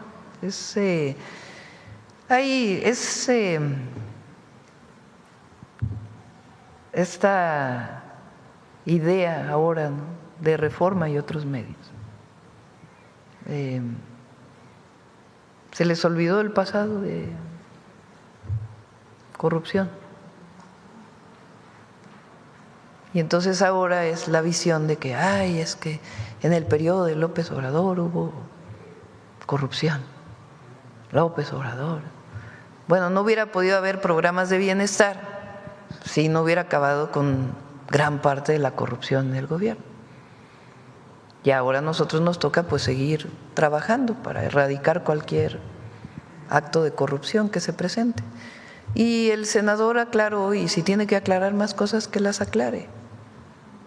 Entonces no hay ningún problema y si hay alguna cosa pues siempre el SAT investiga a cualquier persona. Pero pues que aclare a Adán Augusto, no hay ninguna investigación en torno a Adán Augusto hasta el momento. En las revelaciones iniciales de este caso se dieron a conocer documentos que por ser de carácter oficial estarían protegidos por el secreto fiscal solamente con acceso del contribuyente o del SAT. Le quiero preguntar si estos documentos salieron de su administración. ¿Cuáles documentos? Los documentos que se presentaron inicialmente en la primera nota que revelaban cuáles habían sido las declaraciones. Pues ustedes deben saber, ¿no? Pues ustedes lo publicaron. No fuimos nosotros, fue una televisora quien dio a conocer esos documentos. Ah, sí, fue Por eso quería preguntarle si salieron de su administración. No, nosotros no andamos filtrando documentos, eso se acabó desde el gobierno anterior. Acostumbraban los gobiernos del pasado a andar filtrando documentos para afectar a una u otra persona. Si nosotros tenemos alguna irregularidad detectada, se presenta en términos administrativos a la Secretaría Anticorrupción y si hay algún asunto penal se presenta a la Fiscalía General de la República, como lo hizo la Marina en el caso de personal de Marina que se detectó que estaba involucrado en el contrabando de combustible. Si encontramos algo, se presenta en la Fiscalía. Pero nosotros no andamos filtrando documentos, pues eso, imagínense, es como una práctica que no va pues con nuestro gobierno. Nosotros decimos la verdad aquí, para eso tenemos mañaneras, no tenemos por qué andar filtrando nada. Entonces, ¿usted descartaría que se tratara de fuego amigo de su gobierno contra el senador? Por supuesto. A ver, ahí está. Si hay algo contra cualquier persona de Morena que se encuentre, que tenga pruebas, se procede. Así como se procede contra cualquier persona militante del PAN, del PRI, de cualquier partido político. Aquí no cubrimos a nadie y menos vamos a estar con insidias. Pues imagínense qué clase de gobernantes seríamos si estuviéramos con insidias hacia unos o hacia otros. No, nosotros decimos la verdad, ese es no mentir, no robar y no traicionar al pueblo, es nuestro mandato. Y así vamos a seguir trabajando. Si se encuentra algo contra alguien, pues se presenta la denuncia. Si no se encuentra, pues tampoco vamos a estar a lo que diga un medio, a lo que diga otro medio, a lo que diga la oposición. Si hay pruebas, nosotros mismos presentamos la denuncia. Si no hay pruebas, pues no. Y si la Fiscalía tiene pruebas, pues la Fiscalía avanza. Nunca vamos a decirle al fiscal, oiga, no haga esto, por favor, porque va a dañar a un partido político, a una persona. Pues no, no somos así, no somos iguales. Por más que quieran decirlo, no somos iguales. Bien. Presidente, en otro tema quisiera preguntarle, la semana pasada se aprendió a un conjunto de personas que estarían en una especie de lugar de adiestramiento, presuntamente vinculadas a la Iglesia de la Luz del Mundo. Sin embargo, después fueron liberados con el argumento de que no se habría cumplido con todo el protocolo procesal durante su aprehensión. ¿Qué información tiene sobre este caso? Si es verdad que no habría orden de cateo, si se les puede reaprender, o qué reporte le presentó el Gabinete de Seguridad sobre esto. Sí, es un lugar en donde era un campo de entrenamiento. El Gabinete puede dar más información después para no dar información que pueda afectar las investigaciones. Había armas reales y había, ¿cómo se llama? Cuando no son réplicas, había réplicas y estaban en entrenamiento. Quien hace la detención es la Fiscalía del Estado de Michoacán, pero los lleva a la Fiscalía General de la República, dado que había armas de uso exclusivo, armas de fuego. Lo que define la jueza es que no corresponde los horarios que se puso en la detención, ni había orden de cateo. El Gabinete de Seguridad Federal pues está revisando si este es el caso, si tenía razón la jueza, pero de todas maneras se sigue investigando por qué había este campo de entrenamiento ligado a una iglesia.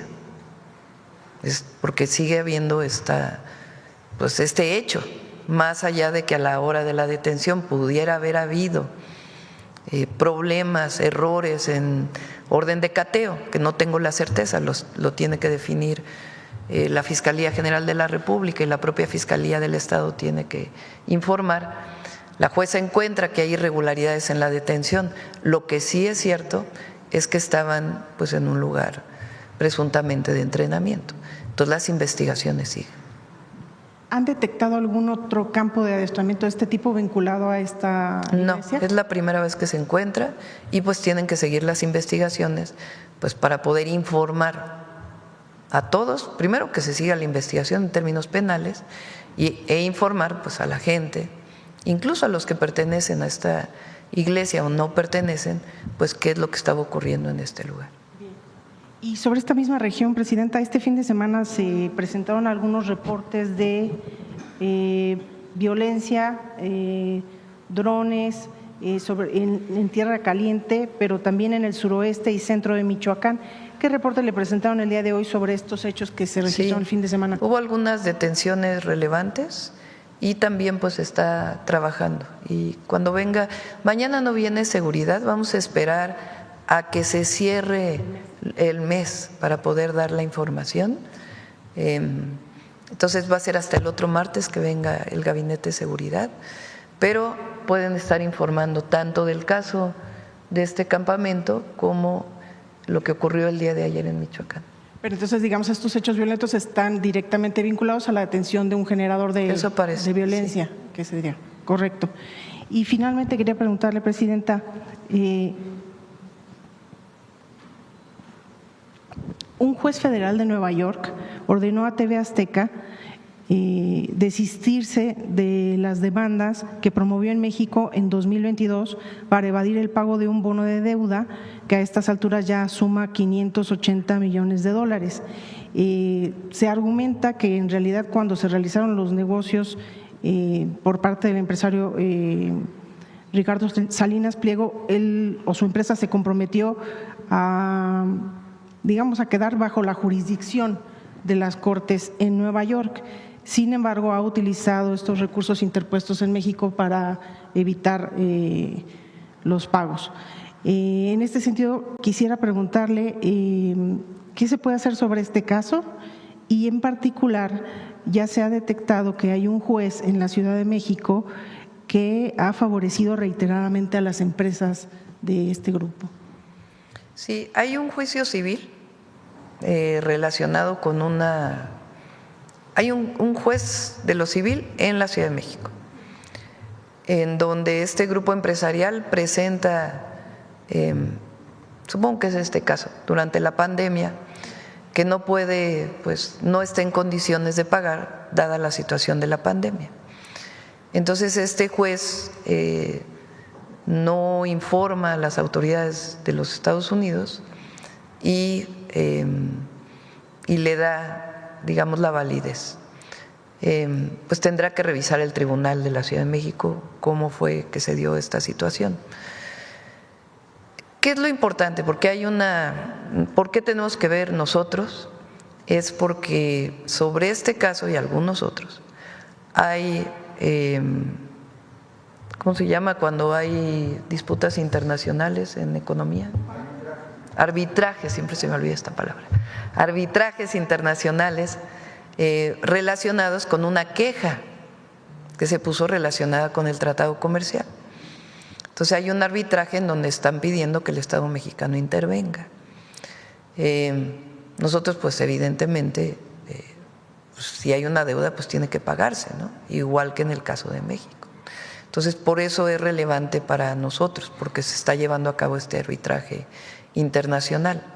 Entonces, el que se diga que pues tiene que pagar y que tiene que resolverse, pues es relevante en este caso y también para el arbitraje internacional. ¿Qué dice el Gobierno de México? Pues en efecto, si hay una deuda, pues tiene que pagarse, ¿no? Y en todo caso los tribunales pues tienen que resolverlo en este sentido. Repito lo que dije el viernes, una persona moral o física que tiene deudas con Hacienda, con el SAT, si decide pagarlo, tiene derecho a descuentos por multas, de acuerdo con lo que dice el Código Fiscal. Entonces, si se acercan a pagar, pues van a tener sus descuentos. Si no pagan, pues va a seguir el juicio. Y ya el juicio pues lleva otras conclusiones relevantes, ¿no? Pero en este caso pues tiene que ver con esto y para nosotros es importante por este arbitraje internacional que se está llevando a cabo. Y ya por último, Presidenta, una precisión sobre una pregunta que le hicieron hace unos minutos. En el tema de las notarías, comentaba usted que efectivamente tienen detectadas irregularidades que se están atendiendo. ¿De qué tipo? Bueno, ya se puede informar, hay algunos casos que tiene Consejería Jurídica de irregularidades de notarios que dieron escrituras que no correspondían. En el caso donde se encuentra, pues se presenta la denuncia, tanto administrativa como penal. Hay casos de este tipo y en todo caso pues tendría que revisarse si tiene que haber algún cambio en la ley. ¿Hay muchas notarías que han detectado ustedes con problemas? Bueno, yo recuerdo de la Ciudad de México que ahí detectamos varias y ahora que se han estado haciendo algunas investigaciones relacionadas con algunas quejas, por ejemplo, de las que recibo yo en los viajes, que la gente dice escrituraron mi terreno de manera ilegal o hay un despojo de mi terreno y fue escriturado a otra persona. Ahí hay en algunos casos notarios de entidades de la República que están involucrados. En otro momento de sus sexenios se evaluaría sí, por la supuesto, posibilidad de una podemos reforma. dar la información. Sí. Gracias, Presidenta. Bueno, ¿qué más? Del maíz. A ver, del maíz allá. Ya son 9:22, ya vamos a cerrar.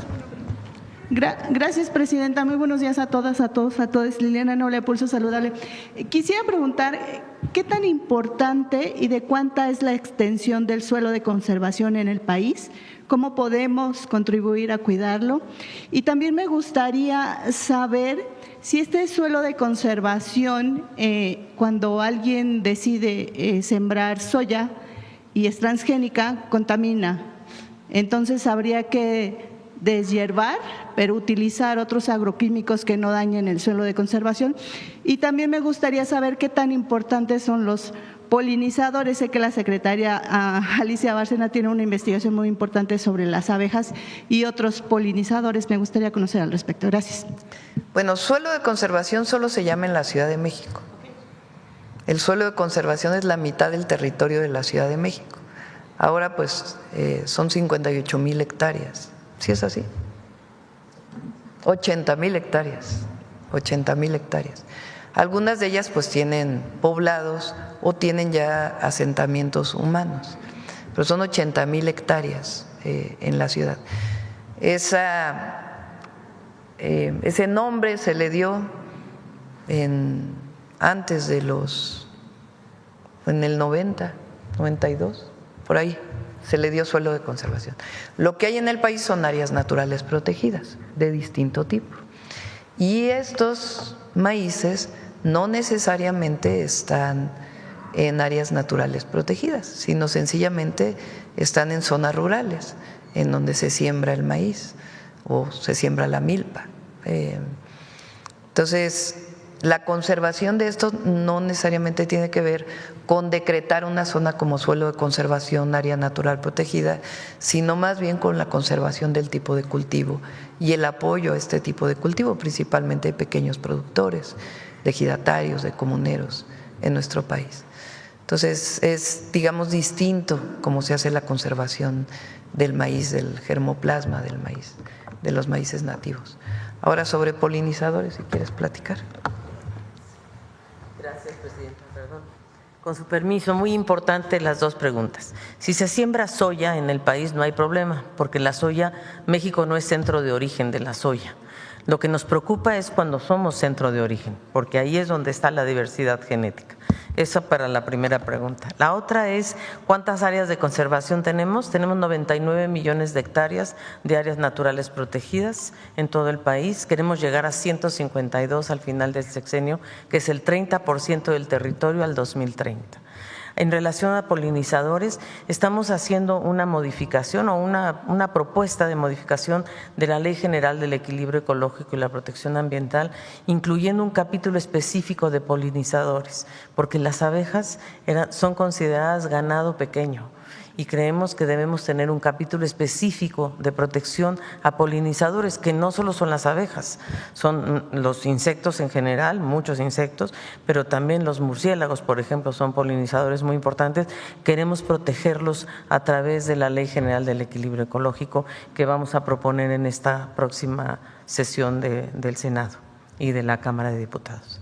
Gracias, secretaria. En una conferencia de prensa donde estuvo en la Secretaría de Turismo con la secretaria Alejandra Fraustro, que también estuvo ahí presente la secretaria Julia Álvarez y Casa, nos explicaba la secretaria la importancia, también aquí con la jefa de gobierno, la importancia de todas las acciones que está realizando tanto el gobierno local como federal, bueno, a nivel nacional, para evitar la tala clandestina. ¿Eso qué tanto impacta al suelo de conservación y, por supuesto, a que estos maíces originarios se conserven y se preserven? Gracias.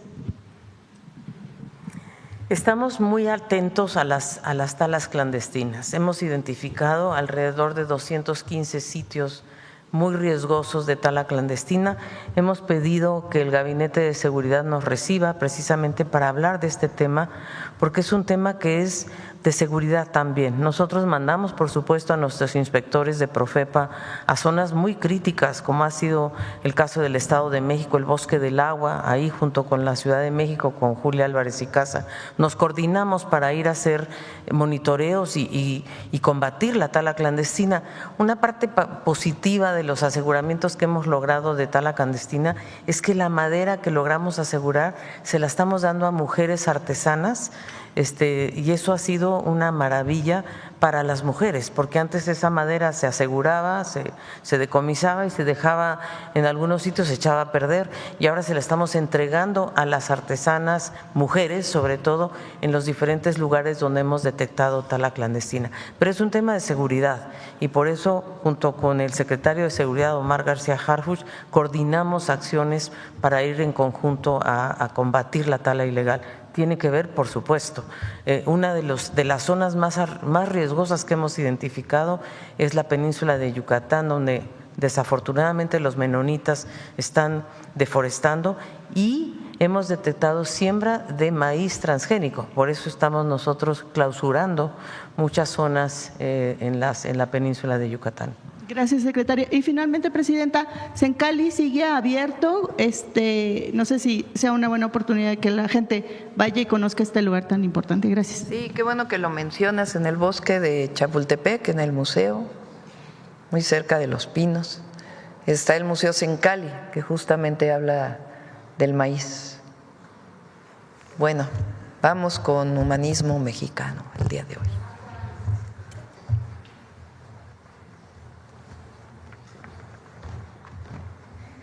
Con su permiso, presidenta, muy buenos días a todos y todas. Pues para continuar con el tema del maíz que ya nos han expuesto magistralmente, solo me gustaría agregar un dato curioso que a mi parecer también es muy revelador. No sé si ustedes sabían que en nuestro país se han encontrado restos de maíz que datan de hace más de 8,000 años. Estos se ubicaron en una cueva prehistórica de Oaxaca y nos hablan de un consumo milenario del maíz en este territorio. Les pido que dimensionemos, por favor, lo que son 8,000 años. 8,000 años de siembra, de selección, de domesticación, que nos han dado como resultado una rica herencia. Las diversas especies de maíz nativo mexicano, que son una riqueza genética inigualable, pero además un patrimonio de las y los mexicanos. Así lo reconocen las y los campesinos mexicanos, como podrán ver en los testimonios que incluimos en el siguiente video.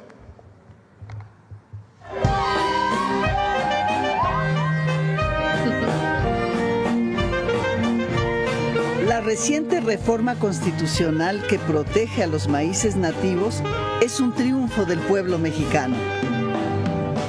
El maíz es una creación del pueblo. El maíz es la base de la cultura del pueblo. El maíz es un derecho del pueblo. Por eso, el pueblo de México y el mundo entero celebra que se haya elevado a rango constitucional la protección del maíz nativo de nuestro país. Este hecho histórico no habría sido posible sin la resistencia de los pueblos indígenas, sembradoras y campesinos que han preservado las semillas nativas para cuidar la diversidad de esta primera infinita gracia divina que es la planta del maíz. Tan poderosa fue esta creación que actualmente es el grano que más se produce en el mundo. El maíz es lo que nos da de comer, ¿no? Pues de eso podemos comer bastantes cosas. Pues de eso dependemos muchos mexicanos. O sea, y si nos llegan a quitar esa soberanía alimentaria que tenemos a algunos pueblos todavía, pues sí la vamos a pasar muy mal, porque nos van a imponer su semilla y nosotros vamos a dejar de sembrar la nuestra. Como tortilla del campo, tlacoyo del campo, todo del campo, porque sin el campesino, ¿qué haríamos? Yo sé, porque me acuerdo un tiempo que no hubo maíz, cómo sufríamos de hambre. Mi mamá se iba a vender porque pues así no había maíz, no había nada. ¿Qué voy a hacer? Ya estamos llorando de hambre. Si no siembra el campesino, ¿qué comemos? La nueva reforma constitucional reafirma la importancia del maíz como elemento de identidad nacional, alimento básico del pueblo de México y base de la existencia de los pueblos indígenas y afromexicanos. Somos país de origen de esta planta prodigiosa y por ello el territorio nacional debe quedar libre de modificaciones genéticas. Así se protege el maíz nativo y en constante diversificación gracias a la paciencia y resistencia de los pueblos indígenas y campesinos de México. Así como hay maíz resistente a la sequía, también el pueblo de México, cultivado por el propio maíz, se ha vuelto resistente a las amenazas. Para que no se pierda, porque mi abuelito sí me decía antes, no pierdas el maíz, hija, no pierdas este maíz, porque si lo pierdes, ¿dónde lo vas a conseguir? Siémbralo, siémbralo. Y sí, porque pues, es lo que nos da de comer. Este está libre de químicos, sin ningún, es todo natural. El maíz nativo es el que dio origen a la sociedad mexicana. Sin maíz, ahora decimos no hay país, pero si nos vamos más atrás, sin maíz no estaría México, no existiría el México que conocemos actualmente. Y como dijo el poeta Ac Abal, nuestro maíz morirá el día en que muera el sol. Sin maíz, la verdad es que no hay país. ¿Por qué? Porque sin el maíz no comemos. Nosotros, pues esa es la herencia que tenemos. No hay otro trabajo. Es el maíz, toda la vida. O sea, yo siento que el maíz me lo ha dado todo. Para mí el maíz, pues es mi vida también. El maíz no es solamente un producto, es toda una forma de vida. Para mí es sagrado el maíz, en lo personal, porque sin maíz no hay país. Feliz maíz, feliz país, feliz raíz, feliz lombriz. Feliz raíz, feliz país, feliz, feliz, feliz maíz.